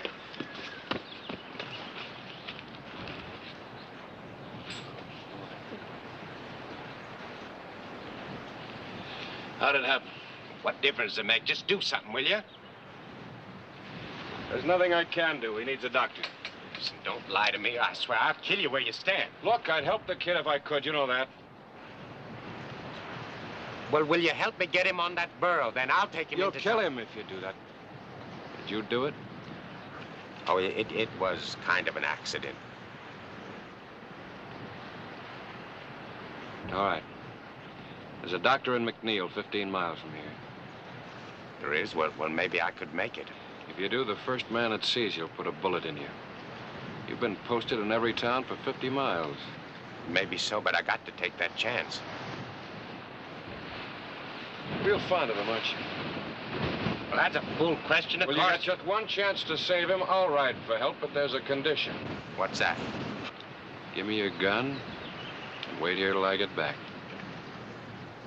What are you, out of your mind? Clay,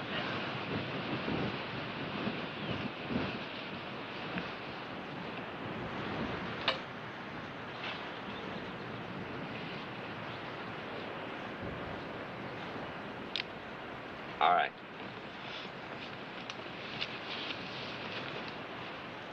Ride.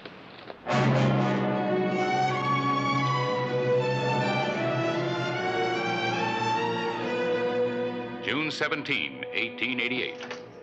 After 8 days on the desert, Clay Hollister had returned with his prisoner. Well?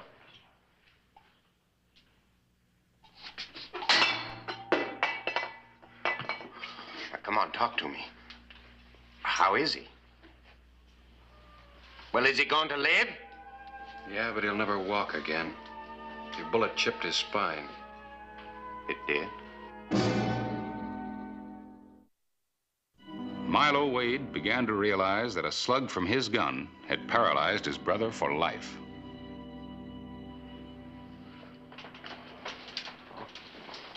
It was all his fault. I didn't mean to shoot him. Why, everything I ever did was for that boy. Everything.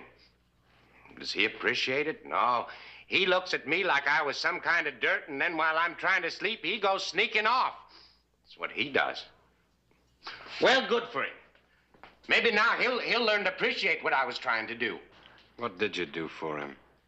What was I trying to do? I'll tell you what I was going to do. I was going to peddle the old man's claim, and then we was going to go down to Mexico and buy us a little place of our own, just the two of us.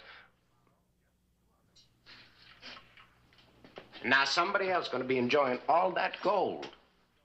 There wasn't any gold, Milo. What are you saying? Old Dietz' ore was just iron pyrite, like all the other claims he made. No, Hollister, I saw that gold with my own eye. It was bright yellow gold it was. Dietz was an old man. Sometimes they get a little childish, live in their dreams. Well, Dietz was like that. Yeah. Always dreaming, always making the biggest strikes. They were always iron pyrite. Yeah, but, I mean, it was yellow. I mean, iron isn't yellow. Iron pyrite is. That's why they call it fool's gold. Fool's gold? Fool's gold? But, well, ain't that something? All of that for nothing? For fool's gold? Well, that's some joke on me, isn't it, Hollister? Fool's gold.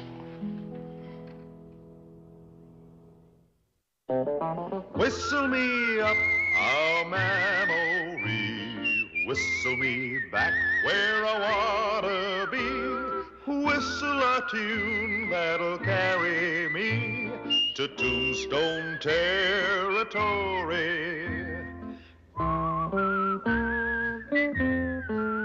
If your past has run afoul of the law, it's a handy place to be, 'cause your future's just as good as your draw in Tombstone territory.